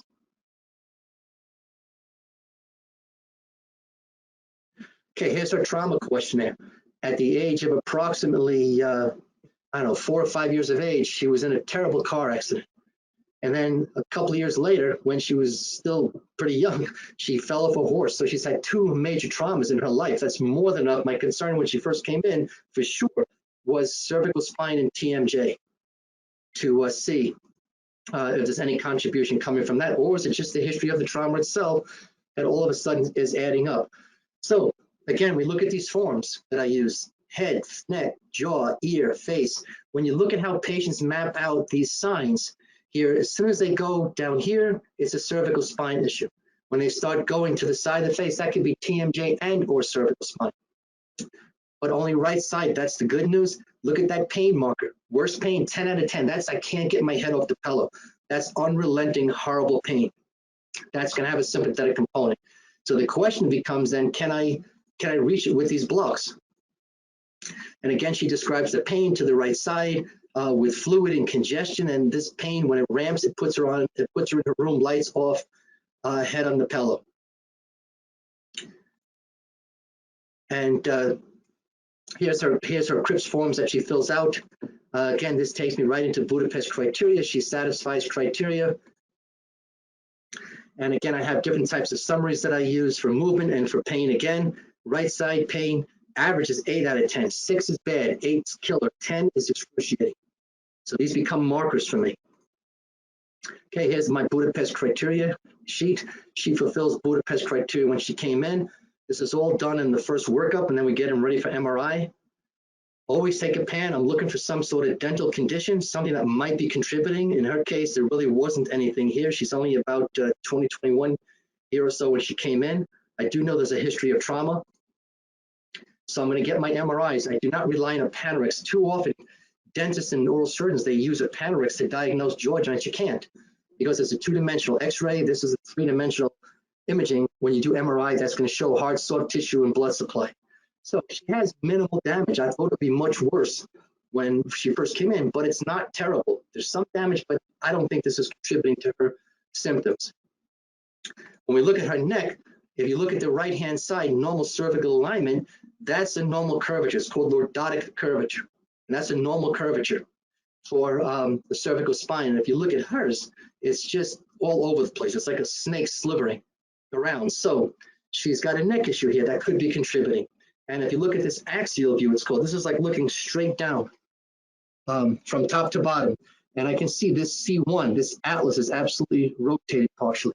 So this might be contributing to what she's experiencing. There's no doubt that there's some cervical spine issue. Okay, so she comes in, and we're going back now to April of 19. We do my evaluation, get her ready for MRI. Her first block was done April 24th of 2019 to the right side only. And we started on Advil and have her on the CRPS diet because she was getting these headaches very often. And we want to see what we can do to shut it down. And again, I put as many leashes on the dog as I can. I do not just jump in and start giving out Lyrica because we might not need it. These blocks work really well if there's a mechanical trigger that we can also take away. So combination of the blocks plus Advil plus diet, and it seemed to get her better. Next day, she's doing much better. We had a review of all her MRIs and things. Here we are about 2 months later, and she's had no new headaches. She's doing good. She's come off the diet, and she's doing well. A year later, she's in for a routine checkup and such. No bad headaches for over a year. So one set of blocks has done its job. And then unfortunately, a year goes by, so it's 2 years since I had to block her, but she had a minor trauma. She bumped herself, and she took it on the right side of her face. And you know what? It wasn't major, but it was enough to kick her up, and it was enough to light up all her symptoms again. So what do? Here's the first block, April of 2019. She got very good relief. And then here it is 2 years later. It's only the second time I've had to block her. And she did quite well with these blocks, and we quieted this thing down. So if we look, a week after I blocked her, patient-advised blocks of 625 are doing well with no reoccurrence. That was back in July. It's now the end of September, and she's had no reoccurrence. So the take-home is you got to be careful and watch out for new traumas and triggers. That doesn't mean she won't get another event. The cold weather's come in, that could be an event. You guys have to always, cover your head, your ears, your nose, your mouth, and your throat. Keep yourself from getting cold because that's a vasoconstrictive event, and that can light you up. But it's been 3 months, and fortunately, she responded very well to these blocks, and we have been able to keep things quiet. And I'm happy for her. Okay, now the next case I'm going to show you, I believe Maggie is on. I'm going to show her case. I invited Maggie, who is the patient I'm going to show you, to comment after I show her case. And I'm asking her to say whatever she wants to say.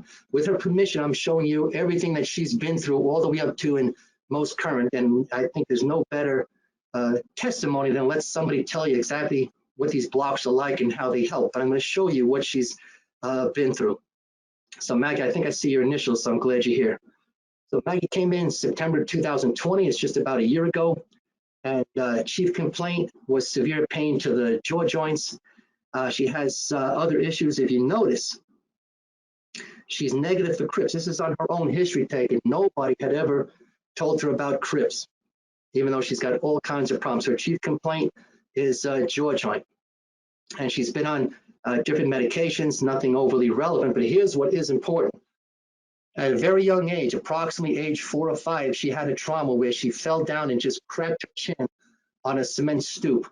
That's really what started her on this cascade of events that affected, A, you'll see how her jaw grew, and B, that led her to have literally a lifetime of pain and progressive pain.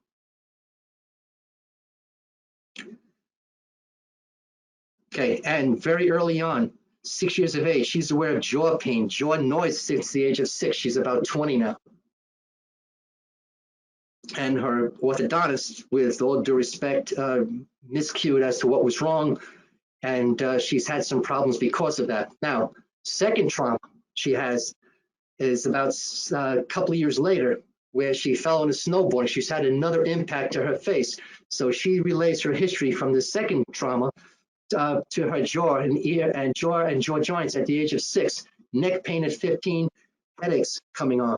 These are traumas. These traumas put stress to the system. She's been under stress since she's about 4 or 5 years old because of the initial injury that she sustained that caused a terrible problem with her jaw joints. Trauma number 3, she slipped and fell and hit the side of her head. These are significant head traumas that she's had. So every time she fills one of these out, her head and her jaw joint, all these history keeps showing itself up. So you talk about what causes CRPS. Well, a history of traumas can cause CRPS. And these histories going all the way back to when she was a little girl.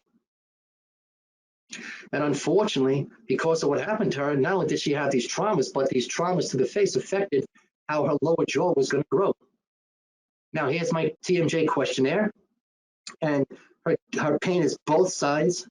And her pain is also ramped up. It's a crushing pain. That's that sympathetic pain that we talk about. And she's had this for a very, very long time. It's terrible. 15 years. She's 20 approximately. So that's almost her whole life that she's been in this terrible pain. And she was told it's growing pains from the braces and whatever else stories she was given by different people and such. She's aware of her face being asymmetrical since the age of 11, but no one seems to pay any attention to that. That's terrible. Okay, and then she writes down, and I always tell patients, write as much as you want, because the more you write, the more I can figure things out for you.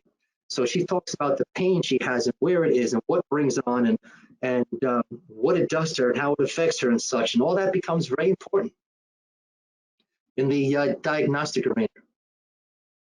Okay, so here's the CRPS questionnaires. And if you look at the distribution, here's her pain questionnaire. Carotid and brachial dermatome, mesenteric dermatome for pain.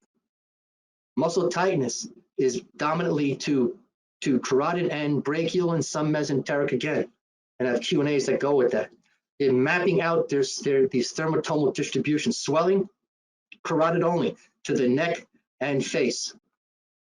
Numbness and tingling, burning, she didn't have on presentation. That's good. Skin alterations to the face only. Okay, I've had people come in with rashes on different parts of their body that are thermatomal, and you wonder, how could this be? Well, if you understand sympathetic dysregulation, and that CRPS will do whatever it wants, you can have a rash on any one of these thermatomes, and that rash could come and go, it could change in its nature, and it can go from a rash to something else. That's the nature of the beast. So when we do a consult, and we go over all this, there's no doubt that she satisfies Budapest criteria for CRPS, but she's also got some significant traumas that have to be dealt with. Here's her Budapest criteria form, without question, sympathetic dysregulation.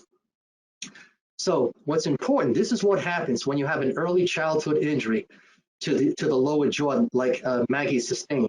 Because what the injury to her jaw did, or her chin, was it damaged the growth centers that's in the TMJs. And what happens is the lower jaw just either doesn't grow properly or ceases to grow.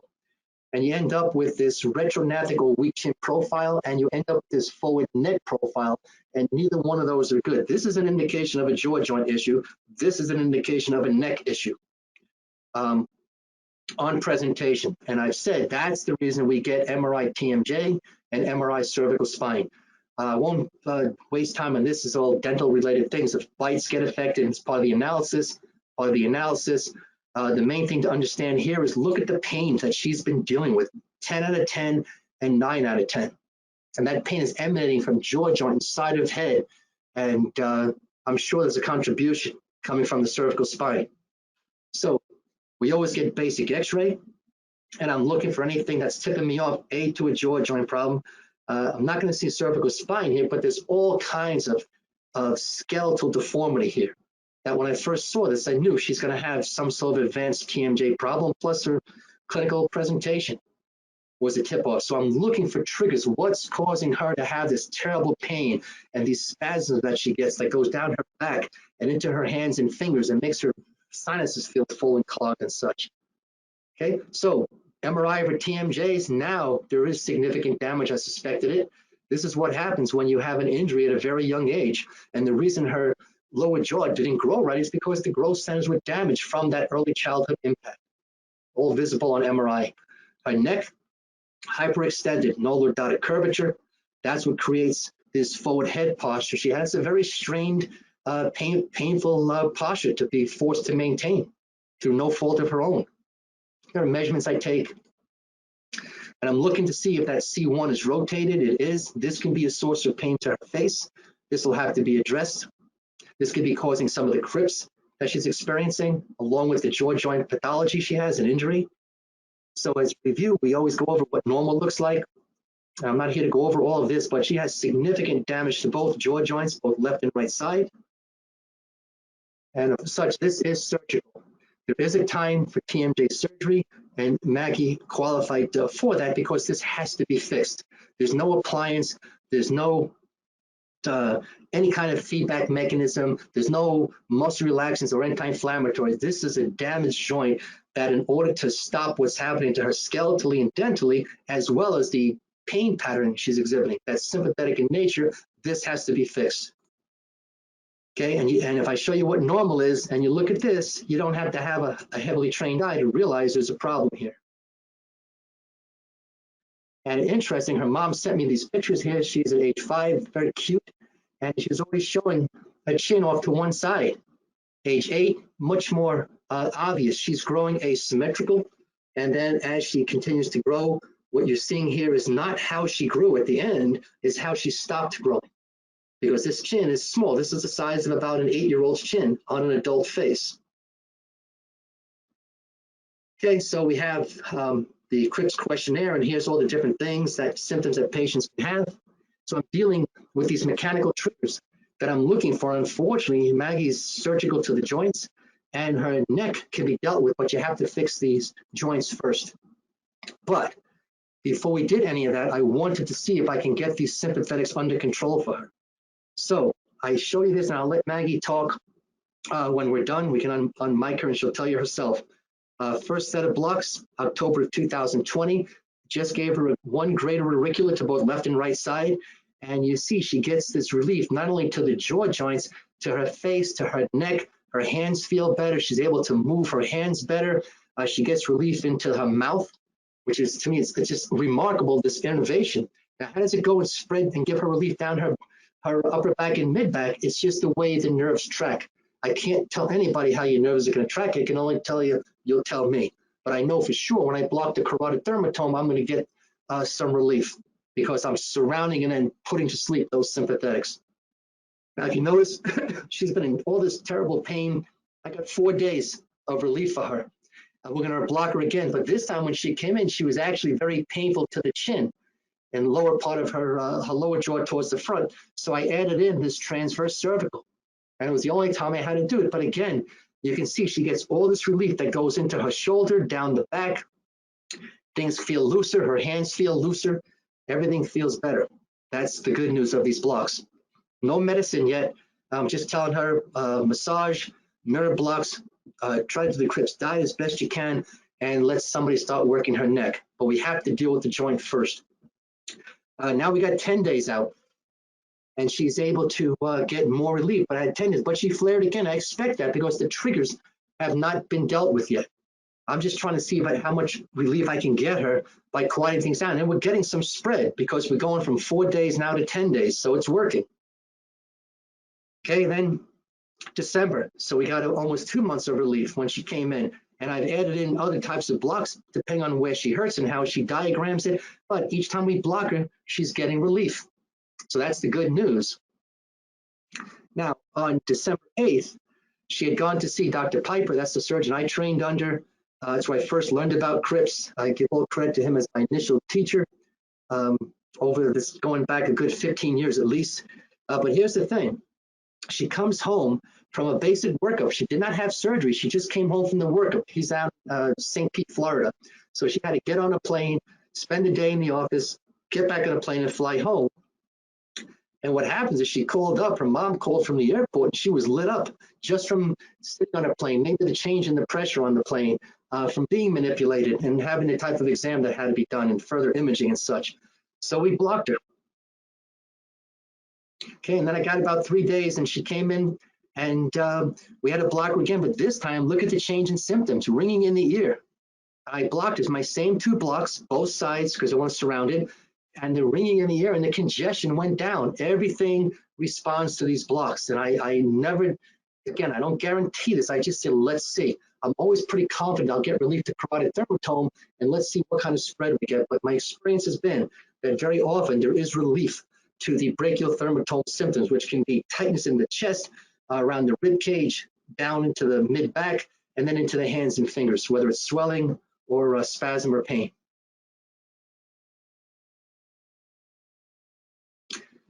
Okay, so now she's going to have joint reparative surgery with Dr. Piper. There's a very definitive surgery that gets done to fix these joints and also help with the CRPS before she's going to have this surgery done. She has some cavities that have to be done. And I told you that the way I'll do these cavities on somebody who's so lit up with CRPS because of the mechanical issue with her jaw joints and because of the mechanical issue with her neck, it hasn't been dealt with. So what do? As part of a dental procedure to clean her mouth, it needed to be cleaned and start to do these cavities that she had. She had about 5 of them all together that I broke up over several appointments, but each appointment I administered the greater auricular and lesser occipital nerve blocks, let them kick in. There are subjective signs of these blocks kicking in, so I know I got a good block. And then I go ahead and numb her up in the mouth and I did these cavities. So we did cavities on the 15th, a week later on the 22nd with no flare in between, blocked her for this December 22nd work, brought it back a week later and blocked her again to do the remaining cavity work. And then a day later, she's doing fine. And then off she goes and has her TMJ surgery, which was done on January 6th. So I want you to see that there's a science here, a science of controlling the sympathetics and then doing our best to get this thing quiet and quiet these symptoms down. These nerve blocks work great to shut these carotid and brachial thermatome symptoms down, as well as let me do dental work on a patient that without kicking up the sympathetics. All those symptoms I showed you, if you work on somebody who's in flare and the CRPS is active, you can have those problems. And we've been able to control this by doing these nerve blocks. So let me show you. Here's Maggie with her permission to show her surgical pictures. This is right out of the surgery. She's swollen. This is just from the swelling from the surgery. And if you notice, the incision is made inside the skin of the ear. The surgery is to the TMJs, which is in front of the ear, but all the healing of any surgical incisions inside the fold of the ear. And that was done January 6th. Here she is about 6 weeks post-op, and you can see she's doing better. Swellings are down. This is not the end. She's not done. This is just showing healing, and you can see the incisions that were inside the ear. There's not a mark on her face on either side. But what happened when she got home was she flared again, and now we're into the winter weather. So she knows she has CRPS. It's been explained to her a while ago, and she's having burning pain into the ears and all the other symptoms that she gets. I block her again. We quiet it down. January 30th. Next block, what do we have? We got about 2 weeks from a set of blocks. Remember, she's still getting over here the TMJ surgery. That's major surgery, major general anesthesia and such. But she's flaring. Okay, well, I'm getting my spread of relief. It's working, but that's all she's been doing. That and Advil as needed. So her ears were clogged, you can see, and she's getting all the different kinds of relief that we're looking for. And when you get this relief, personality can change and improve as well. And I'm happy for that. Okay, so here we are, June 9th. Now look at the time frame we got. We just spread this out by about 4 months without issue. And she flared and she knows it's going to happen. Things are going to happen that are going to cause a trigger. And the muscles around her jaw were flaring. Her neck was tight and all those same pains to the hands and such. We block her and she gets all that relief. We're doing well. She's 6 months post-op. And we're trying now. We've taken the jaw joint off the table as a trigger because it's been fixed and she's in her healing phase. So here's what happens, June 25th, we're doing well. She has a car accident and with airbag deployment. And that's like getting punched in the face. So her mom called and Maggie called and I said, okay, first thing we want to do is make sure that the jaw joint surgery wasn't unraveled. She had her surgical splint, it fit to place. I said, as soon as you're out of the hospital, come to me. She was not admitted. She was dismissed. I can't remember, she came to me that night or I think the next day, but she was lit up. And rightly so, that's a trauma. Blocked her, got her relief, everything worked nice. July 2nd, about a week later, we had to block her again. I think she's just still recovering from what happened. But here's the bottom line. This is going back to July. On Dr. Piper's recommendation, we started her just on Lyrica 25 milligrams because she is breaking through every couple of days, every couple of weeks to maybe a month or so. You want to add in the Lyrica to see if it's going to help at all as adjunct. Now, the jaw joints have been dealt with. She's now getting proper cervical spine therapy. And she's got Lyrica on board. And what we've had now since July 2nd, I've not had to block her. And what has happened, it's been so it's July, August, summer. So it's 3 months and we haven't had to block her at all. And to my knowledge, she's doing well. I know Maggie's listening in. Here's how she came in. And here's Maggie, July 2nd. And here, matter of fact, you see the blanching of the skin here? This is I just getting over these injections. And while they were kicking in, I took some pictures. That's the site of the injection on either side. This is the last time I've had to inject her. And if you notice, she looks better. Look at how her skin is better because there's a lot of this with sympathetic inflammation and such. The science works. That's my bottom line. So Maggie, if you want, if you're here, you can unmute. And if you'd like to comment, I'd welcome anything you have to say. Hi. So do you want me to like explain like how the blocks help me? Yes, Like, it's whatever you like about your experience with all of this, with what you've been through and where you are. And let me say real quick, she's not done. She's got one more surgery coming up, and that's going to be to fix the lower jaw projection. And that's a big surgery. So you know what? She'll flare again, but she knows we're going to manage it with the blocks. And then hopefully once we get that under control again, that'll be the end of it. But Maggie, I welcome you to say whatever you want as far as your experience goes, the delivery of the blocks and how they've helped you and over 10 months. I mean, it's under a year, but look at where you've come. So go ahead. okay. Well, before I ever saw Dr. Gittleson, I was experiencing pain like 24/7, like everywhere on my whole body, especially in my jaw. I like didn't, it made me not want to eat. I would wake up and I'd be like, my brain would have just like a mental fog like all day. It would take me like 3 hours to fully wake up, if that was even considered fully waking up. It's just like, it was just not okay. And my whole, like Dr. G said, my whole entire life I was experiencing pain like this and it just progressed like worse and worse. And then like that, so I guess it was summer 2020 is like, I was, again, me and my family are still looking for people, like a doctor for me, and finally found Dr. G. And he explained everything to me, and then like we tried out the shots, and the difference the shots made was very significant. I like you just like gradually felt your body, well, my body, like detense like everywhere, and it was just like you didn't like I didn't realize like how like tense my body was because I was just so used to it, and I just like never I haven't felt like in years like my body I guess not tense, so it was just like also very shocking to me. Like I didn't know like your body could feel like that because like I also never like felt comfortable like in my skin, like, because I was always in pain. So, like, but like the difference it made was huge. And then this also helped, like, my mental fog. Like, I just, like, felt a lot calmer, a lot, like, just overall, like, everything, like, it just, the difference was huge. And I didn't even, like, think, like, I was like, oh, I thought this was going to be, like, Advil, like, extreme Advil, like, really, like, pain relief. But, like, it was just, like, so much more to that. And I was, like, so grateful to find Dr. G and him like help me because like you said, my whole life I've been like looking for help, and this was just like so much help.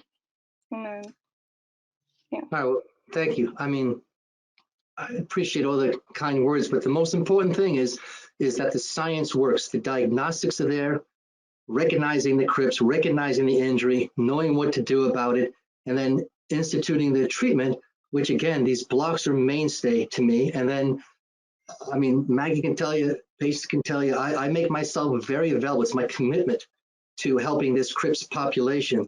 And the goal is look for triggers and get this under control and as best we can. And if there are triggers that involve my giving direct care, whether it's to the mouth or referral for surgical correction, like Maggie's case was, and or to cervical spine correction, then that's what we do.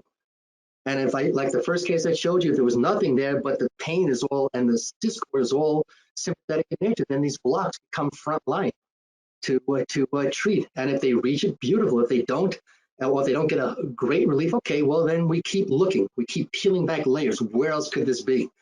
Okay, I don't accept the term idiopathic, idiosyncratic, or unknown. I keep looking. That's the bottom line.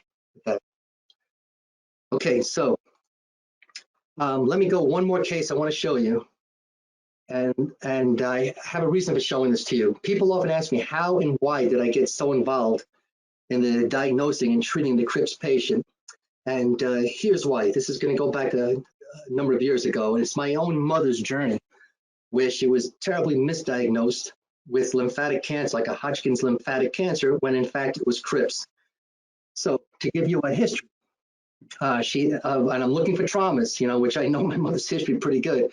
She's had cataract surgeries to both eyes. She had a Mohs cancer surgery. She's had previous surgeries for intestinal cancer, hernia, appendicitis, and giving birth to me because I was a breech. So I'm sure that she reminds me from time to time about that. She took care of a friend in hospice care, in-house hospice care for a friend. That was quite admirable. Done after my father had died. She was helping another person. And here's what happens. She develops these swollen lymph nodes in her neck that just happen out of the blue, we'll call it. And all these cervical nodes in her neck that are like these big lumps. And she goes to a doctor and they do a biopsy, and these neck node biopsies are loaded with T cells. So the first thing they're telling her is, this is lymphatic cancer, it's Hodgkin's or non-Hodgkin's lymphatic cancer, yet they don't have a single test beyond the fact that these nodes biopsies so high for T cells that will confirm a cancer diagnosis. They have pages and pages of cancers that they look for, but every test was negative. And when I saw that, when I started to see the other symptoms my mother also had, I started to tell them, listen, I don't think this is cancer. I think you're dealing with sympathetic dysfunction. And at first I was hesitant to do anything because I didn't want to mask symptoms. I was afraid I might mask symptoms if this is a cancer. But what they didn't know, which I made them aware of, is that when you have first or early stage CRPS, is that you'll actually get a hyperimmune system response. You actually get a spike in T cells that could just show up in your blood, or in my mother's case, it proved itself in the cervical nodes. It could have been in the preauriculars in front of your ear. It could have been axial in your armpit, inguinal in the groin. It just happened to hit hers in the neck. And the biopsy showed this exorbitant amount of T cells that were there. That leads to this cancer diagnosis, yet no other confirmed diagnosis to treat. To their credit, they never instituted any chemotherapy or cancer therapy, because that could have been catastrophic when you have CRPS. The last thing you want to do is further stress the body. So how do I know this is CRPS with regard to my mom?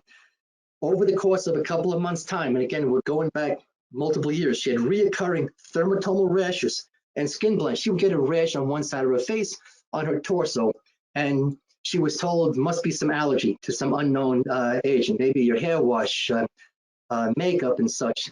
She developed cardiac symptoms several times. She ended up in the emergency room. And because she would develop palpitations and chest pain and stuff. And what do we know about sympathetics? They govern blood pressure, pulse, and respiration. How many times have any of you CRPS guys had a sympathetic event where you're thinking you're having a heart attack, gripping pain, pounding pain, blood pressure up, respiration up, and all tests in the ER were negative. She starts developing disproportionate pain to her shoulders. She had no traumas to her shoulders or arms or anything, but that's where it hit her. Her main traumas were surgical in nature and some surgeries to the face. So besides this pain, which she was told that's arthritis. Now here we go, doctor to one, to this doctor, to that doctor. She develops very swollen hands. She's told that's arthritis. She develops tremors. What do we know that is? That's dystonias. What's the swollen hands? That's pseudomotor. This is just screaming for Budapest criteria diagnosis. And then she had these muscle spasms that would come and go in her arms. And the doctors would just say they don't know what it is. And I mean, I tried, because my mom was in Florida at the time, and I would fly down constantly. Every time something would happen, especially these ER trips, I was going down on these 6 a.m.ers to Florida. And I would try and talk to these doctors, and I kept saying, you know, you don't have a positive test for cancer. This looks like CRPS. It looks like sympathetic dysregulation. They didn't know anything about it. And I tried to tell them this T cell dysregulation plus these symptoms are pointing towards sympathetic dysregulation. But all of a sudden, unfortunately, my mom was home when this happened. She exploded with her symptoms. And I'm going to show you pictures that I can show you, because she was really quite ill, and I didn't want to show you her actually when she was sick, but I'll show you her hands. And she developed this terrible, severe pain to the shoulders, severe pain to her head, diaphoresis, meaning sweating on the head only, these half a golf ball spasms in both biceps.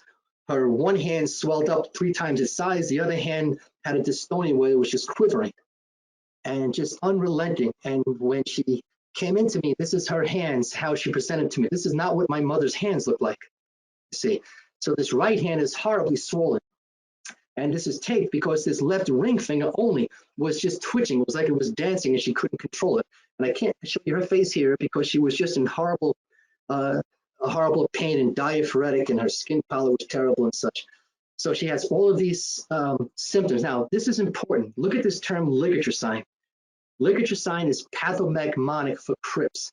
Pathomagmonic means if you see this sign, it means only one disease. So what's a ligature sign? If you look at my mother's fingers, this looks like she's had a string or a ring on this finger. It looks like she's had, you can see it very blatant here. It looks like she's had a string or a ring on her middle finger and a ring on this finger. You don't see this pronounced on this side. This is neurovascular constriction. This is part of CRPS. That's pathomagmonic for CRPS. You can get that to your wrist, the whole handle blow up. Elbow, the whole forearm and handle goes. Shoulder, the whole hand. At the knee, the whole calf and foot will go. It depends on where this hits. This hit my mom like this. That's called the ligature signal. So she's lit up with CRPS, period. So prior, when I had her come in, she couldn't hardly move. And I just said, just sit still, I'm gonna just block you. I put oxygen on her and I said, let's just do this. So the blocks kicked in, bilateral GA, greater auricular, lesser occipitals, let them work.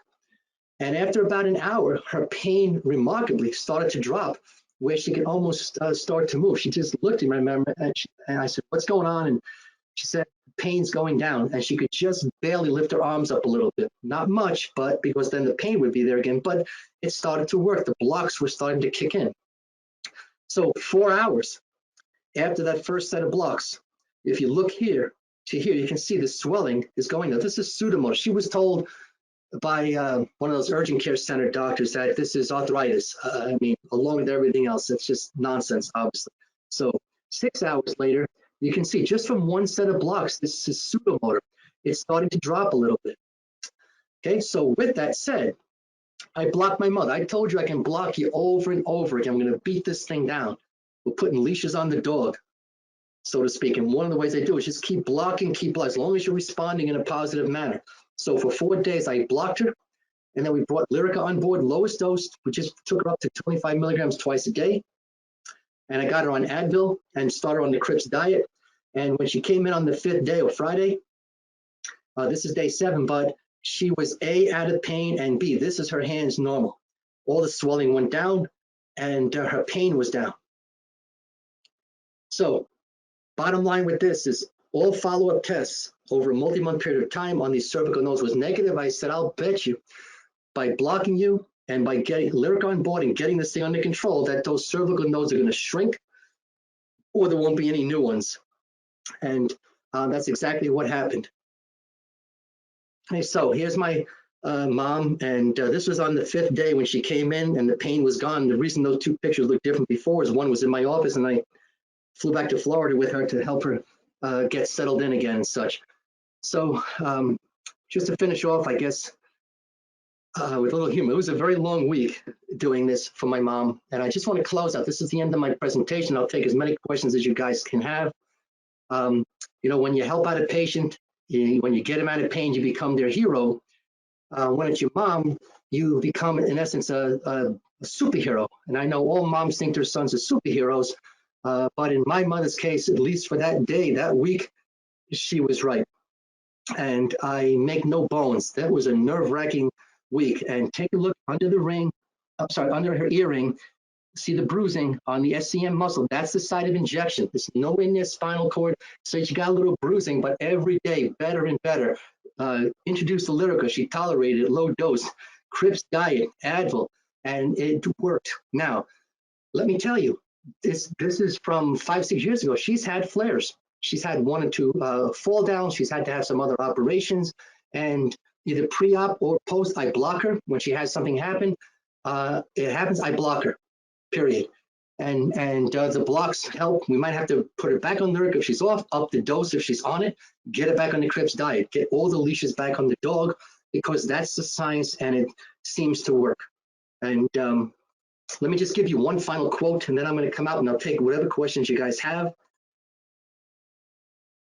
And this is a direct quote from the late, great Supreme Court Justice Ruth Bader Ginsburg. I thought this is a way to summarize what I try to do for everyone is I fight for the things that you care about, but do it in a way that will lead others to join you.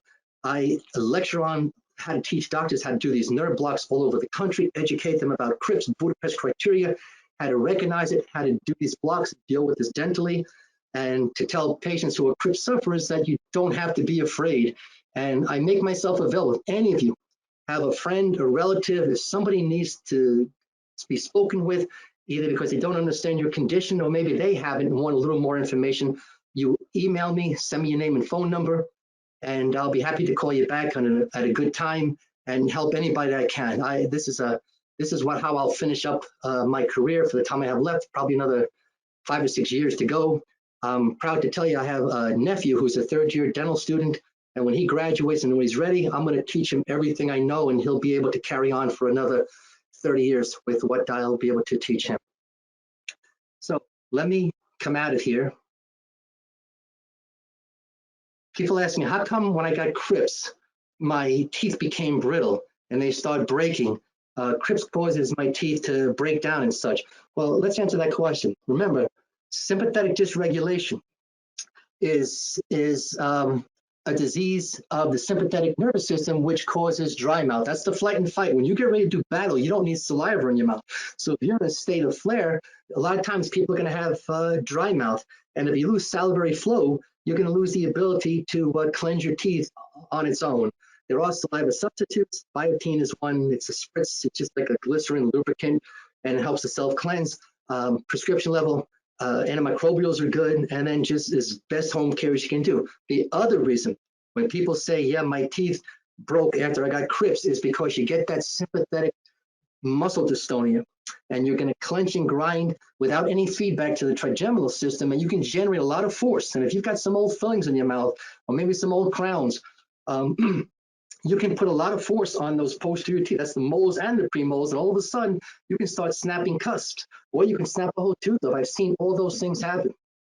And unfortunately, that's, in my opinion, that's what's really leading to the CRPS patients losing teeth. Another thing that I was made aware of, that I have a patient coming in, is the dentist, she had cavities, the dentist can't get her numb to do routine cavities, so he actually sent her to have the teeth extracted in a young patient, permanent teeth, extracted forever, because they can't get her numb because she has CRPS. And I'm showing you that if you block the sympathetics, then block the teeth, you can successfully do just basic routine dental work.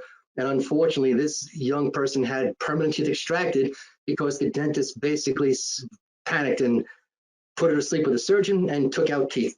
Inexcusable, in my opinion. So that's what can happen. It's either a dry mouth event to me, or it's a crushing event because you just are generating a lot of forces you can't control. And that can lead to teeth breaking and snapping and such. Okay?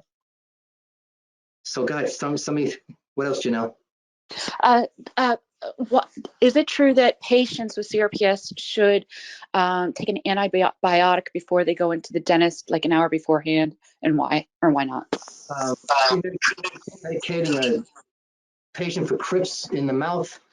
I guess if they're thinking blood supply and having an extraction done and thinking risk of infection, to me, I'm blocking sympathetics. If there's an infection going in, it might be a reason to use an antibiotic. But if you're thinking in terms of prosthetic valve and mitral valve and things like that, where we might pre-medicate, I've never done that. If somebody comes in now in an emergency situation where there is swelling and pus and infection and stuff, I'm blocking sympathetics, and block the mouth, or if I'm not going to do the procedure, I'll block the sympathetics, use a long-acting local anesthetic for the sympathetic blocks, and then get them to the doctor who's then going to take over from you, whether it's root canal or extraction. It's worked quite well, I have to tell you, to do. And if they're going to sleep, let's say it's an extraction and we really want to make sure they don't feel anything, okay, I'm still going to block them.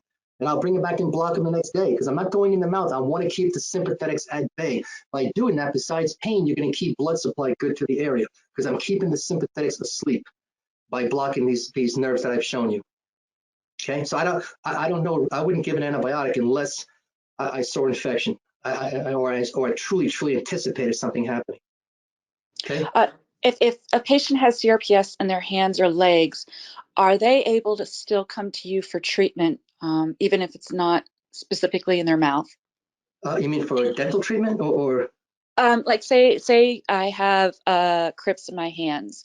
Oh, Can I I see what still? you're saying. Yeah. Yeah, I mean, well, here's the thing. I have a set routine for what I do.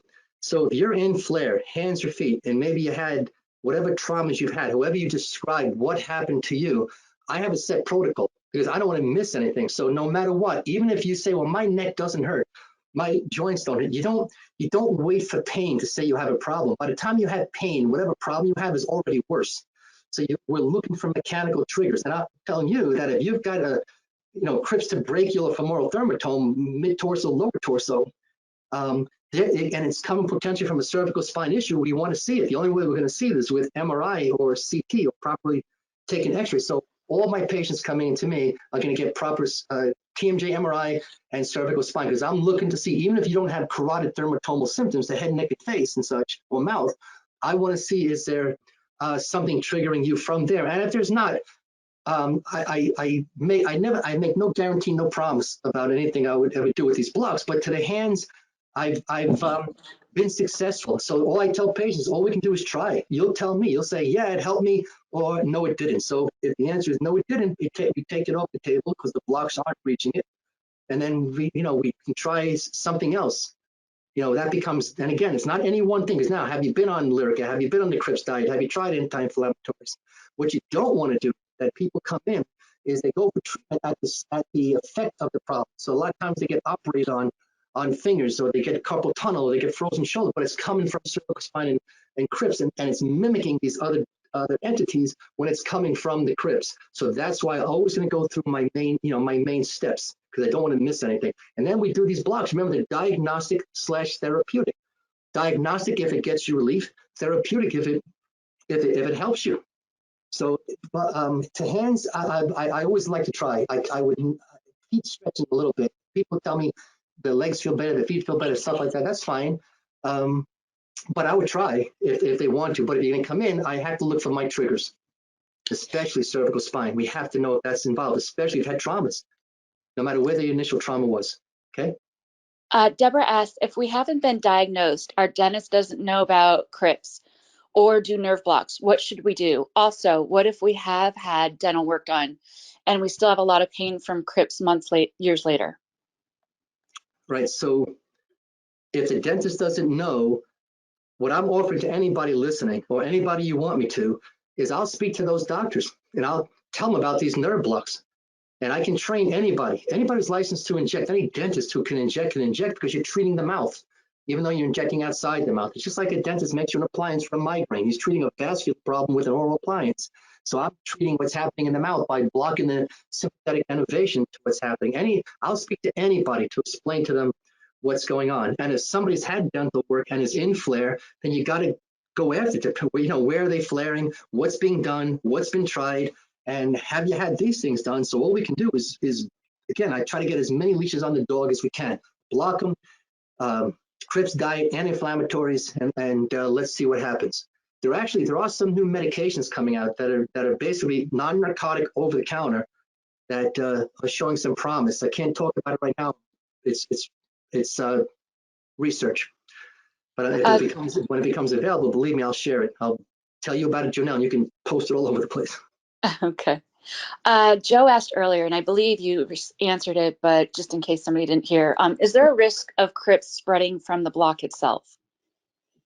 Yeah, people ask me about that, and I have not had that happen because it's a 30 gauge needle. It's a very thin little needle, and it's done gently. And yeah, listen, Maggie, when I block her, she's very hyper aesthetic on the skin. So it stings her pretty good, but as quick as it's stinging her, I'm putting it to sleep. So I've never seen that in a patient. I've never seen a CRPS trigger from the nerve blocks, as you're asking me. But the risk is there. You're giving an injection. I've just never seen that happen because as quick as you're giving that injection, it's starting to put the area to sleep and to block it. I don't even think there's enough time to make issue. I've never had anybody in a post-op even really bring that up to me, to my recollection. Okay. Do these blocks create the same sustained relief in patients with CRPS for many years? Mine started when Maggie was born and is very extensive, but this makes me hopeful. Can you come to Europe? Right. So you're asking me how long can these blocks last for? Is the question? Joe was asking. Joe, do you want to come in and talk and ask? Just Hello. unmute your. Hey there. Can you hear Hi. me? Yep. No, I was kind of asking in the sense that I've had it since 1999, and it's very extensive. Have you had like experience with people that have it? Really severely. I mean, would you say that it could help, or it was a case of doing more blocks, or I'd just be really interested in your thoughts on just that. Yes, that's a fair question. I mean, again, patients come in and they're in flare and they're on fire, and the best I tell them is I gotta look for my triggers, but B, let's block you. You'll tell me how much relief do you get, because if you get some relief, the answer is let's block you again, because it might not be a complete shutdown from the first set of blocks, but if I block you again, it was like my mom. Every day she got a little more relief with bringing other things on board. So how much can I do for somebody that's been sick that long? I don't know, but it's worth a try. If it hasn't been done and the symptoms are really full body, to me, let's go after the ones I know it can reach. Because if you calm the system down, if you get pain down, the system will start to calm itself down. That's been my experience. Get the pain under control with whatever triggers there are, and then the rest of the body will start to follow. Okay, that's the I best think like so many of the other symptoms you mentioned as well, I didn't really realize were connected. So for example, I have terrible tinnitus, I have that real congestion thing going on. I mean, tachycardia, that's all these sort of sympathetic symptoms that you're now, it's very, very interesting. Thank you so much for this, by the way. You're welcome. I mean, that's the nature. It's the sympathetics. Every part of your body, every gland, immune system, organ, external, internal, gets a sympathetic supply and therefore can be affected by CRPS. And that, again, that was the moving target, because every day it could be something different. The disease with a mind of its own. And that's why the history taking is so critical. And that's, I screen all my own patients initially, because I'll speak to them on the phone 15, 20 minutes before they come in, and I can assess them real quick and say, yeah, here's what's going on. I think I can try and help you. So let's get you in. And that's pretty much how I do it.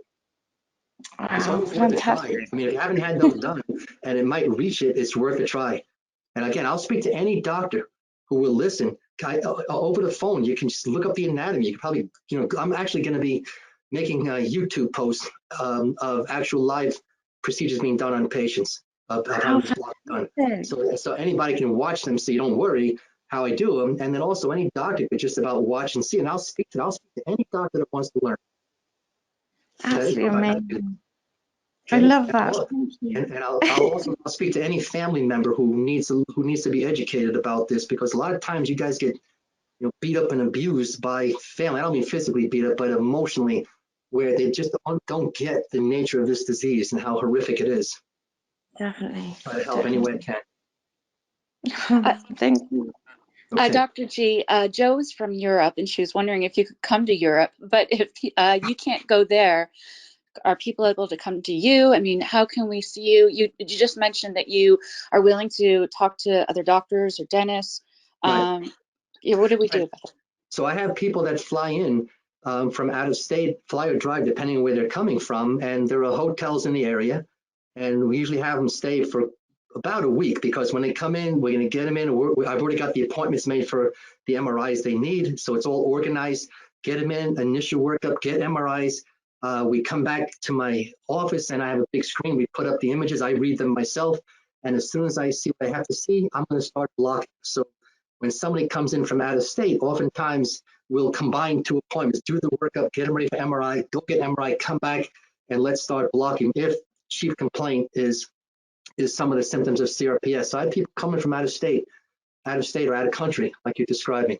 It'd be my honor to try and help you. And we have the hotels, airport transfer, everything you would need, which is sent to you. Done it. All right, Julie L has a few questions. She said, amazing talk. What if the prime problems are not in the head, face, neck, or dental symptoms? I have probable CRPS in my knee. After 2 years of limping and pain, I was cured by an injection in the correct PT. I was cured by what? I missed that. An injection in the correct PT. Physical therapy. Oh, physical therapy. Well, that's great. Listen, whatever gets you better, fine. If it was that easy to do, that's wonderful. We don't want to do more than we have to do. All right. Julie also asked, do you have any thoughts on removing mercury fillings? Okay. So that's interesting. I used to be the adage that, we were taught, I'm out 38 years, that the mercury is bound, and the ADA, the Dental Association opinion is the mercury is bound and it really can't hurt or harm you. But let me give you the most current research. That's a great question, because when you have CRPS, as for instance, one of the things we're looking for are chemical triggers. And I touched on very early about this potential for a contrast agent with a gadolinium, but the mercury in your fillings can absolutely become an issue. And here's how. The mercury is bound under normal circumstances, but if you put an electromagnetic wave around your head, you can mobilize that mercury. That's been studied and published. Now, how do you do that? There's a couple of ways. Number one is your cell phone. That's probably the biggest offender going, that people are walking around with their cell phone up to their head, all day, all night, and that's enough of an electric magnetic current to cause mercury to leach out. That's been measured and documented. Cable boxes do it, and also MRIs, because you're getting this big electromagnetic wave around the head, and they're actually showing that mercury is being mobilized. So if somebody has CRPS and we're battling getting this under control, and they got a mouthful of silver, that might be, I would actually do a heavy metal assay. to see what their mercury level is, and then it's done via urinalysis, 24-hour urine capture, and see if it makes issue or not. But that might be a reason. If I had somebody I just can't get them under control and it's dermatomal head, neck, and such, I would consider doing that at this point. Historically, I never would have said it, but now what I've come to know and learn, because there's an immune system issue, and you start with heavy metals in the body that shouldn't be there, and your immune system is susceptible because you're compromised because of the CRPS, that would be a reason to remove the mercury. I would absolutely encourage it, because you know what? It probably can't hurt and might help. So why not do it? Okay, but not as a rule, as a potential after proper investigation. Joe asks, she's allergic to Lyrica and gut wrenched by years of NSAIDs. Do you utilize other medications? Yeah, when patients can't take Lyrica, when it's off the table, it's off the table. Then I probably just go more strict CRPS diet and the nerve blocks. And again, what are the symptoms? When patients come in and their constant, stomach and vomiting and intestinal issues. And a lot of that time is because blood's pooling. Blood pools in the internal organs when you have CRPS. CRPS pulls everything in, all blood supply in. That's why people get osteopenic with bone fractures, because the blood has to go somewhere. And if it's not sitting in the muscles to be active, it pulls deep, and it pulls deep into deep organs, including bone. And that blood then replaces the normal trabeculation of the bone and can make it weak and prone to fracture, things like that. Okay, Julie asks, are the injections in any way related to trigger point injections or acupoint injections? Okay, well, acupuncture is completely different than any of this. And my experience with acupuncture, I don't do it, but when people have come in, and the research from Hushman was that you get relief from the acupuncture when those needles are in the points where they put them. But as soon as they take them out, it's a release and the symptoms are going to come right back. So that's number one. Number two, these nerve blocks are peripheral nerve blocks. I'm blocking a nerve from doing what it wants to do. So that's not a trigger point. A trigger point is where you have like rock spasm, like people come in and there's spasm in the trapezius muscle. And it's like a rock. You can just put your finger right on it, and you'll inject right into that area of spasm with a little local anesthetic and see if you can just break it up a little bit. But I would tell you that when I block these sympathetics of the lesser occipital and the greater auricular and such, that a lot of times those spasms will let go. Now, here's the thing. They start to feel a little bit looser. So what I have in my office is this big giant massage chair. You might have seen it on TV, the big giant chair that does a little of everything: massage, vibrates, compression, name it. So remember, I told you the other part of these blocks is it opens up blood supply. And by opening up blood supply, you now want to get massage to move things around.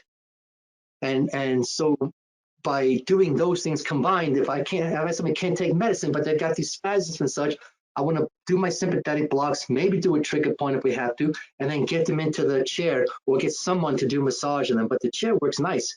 Half hour, doesn't get tired, rolls up and down your back, compresses your hands and fingers and arms and feet. And nobody ever has come out of that massage chair room unhappy. I'll tell you, it's in combination with the blocks. So that's how I would hit that. But these nerve blocks are sympathetic blocks, not trigger point blocks. And it's not the acupuncture at all. They're completely unrelated. Okay. Does anybody else have any questions? You're welcome to unmute and ask if you want right now. Otherwise, we did record this. I will be posting it up on all my social media accounts. Here we got something. Okay, Joe asks, what would you suggest for a post-dental flare? I had a recent root canal treatment and subsequent ketamine infusions, which did help immensely, but the lingering flare won't calm. Would you be happy to talk on the phone to my specialist in Spain? Yeah, if you can, you have my email, gl301@aol.com. Send me your name and a phone number I can reach you at. And the flare is probably because the sympathetics are just overriding. There's no local anesthetic you'll give in the mouth to numb a tooth if it's a sympathetic override. So your flare is there, and the pain is probably not coming from the tooth. Or if it is, it's being contributed by this. What's that?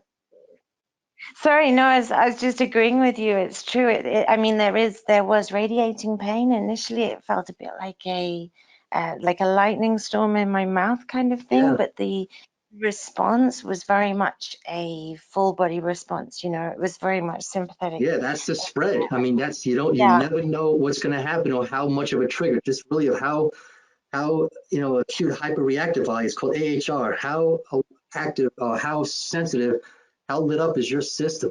And that's why if somebody, wherever the dominant symptom is, you want to try and control. But for me, I want to be sure, knowing how a sympathetic dysregulation can be triggered by a cervical spine issue, I'm going after what I know hits, and I'm going to go after what I know works.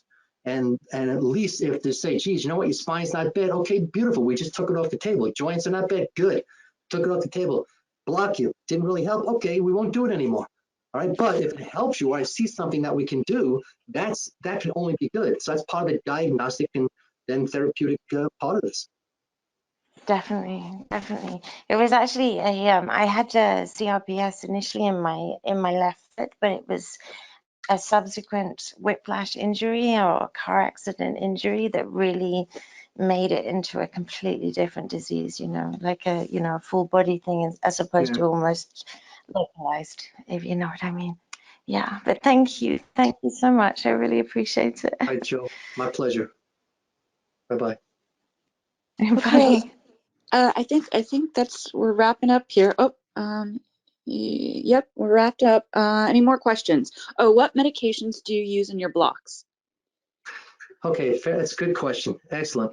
So it's just local anesthetic. The same local anesthetic that gets used in the mouth is used to do these blocks. There's no steroid in there. It's not some magic solution. What I do is when a patient first comes in, I use a short-acting but very profound local anesthetic, because if it's going to work, it's going to work. And that gives me my information, but it won't last all that long. And if a flare comes back, I'll use a longer acting. But the reason I do that is because if I use the super long acting one and it doesn't help, you're going to have the sensation of numbness and block on you for 6 to 8 hours, and it's not helping you. So my initial blocks are always done with what's called 3% carbocaine. It's the same local anesthetic I use when I inject on the lower jaw and the mouth to do routine dental work. It's just local anesthetic, nothing fancy, nothing magical. I just vary if I want a short acting or long acting, depending on where somebody is, and also, if there's any other medical history that I'm concerned about. Some people are sensitive to the epinephrine in there a little bit, things like that. But carbocaine is not going to do that. Okay, so I use the short acting initially, and then the longer acting once I see what's going on. Okay. Do you use ketamine? I don't. I don't have any experience with it. I have patients that come on and have had it, but again, to me, if it's helping you, great. But that's not treating source. I'm going into source. I'm looking for triggers, because if I can find triggers and get them under control, no matter what it might be, then we don't need all these other treatments, because that's just putting another drug into your body. I'm trying to say, ketamine to me is a blanket on the fire. I'm going after the gas. I'm going after the source when I do what I do, whether it's mechanical or chemical. Okay. Okay, let's see. I think that's it. Anybody else have any questions? Okay, I'm not seeing any. Well, again, you could talk to Dr. Gittleson after this if you'd like, or anytime you want. I'll be posting up this recording on social media. And again, you could get in touch with him if you have any questions. Thank you so much, Dr. Gittleson. I really appreciate you doing this. All right, please, if anybody has any further question, email me, name and number. I'll get back to you. It'll be my pleasure to help you. Thank you. Okay, all right, goodbye. Everybody have a nice day. Hope you all stay healthy. Bye-bye. You too. Bye-bye.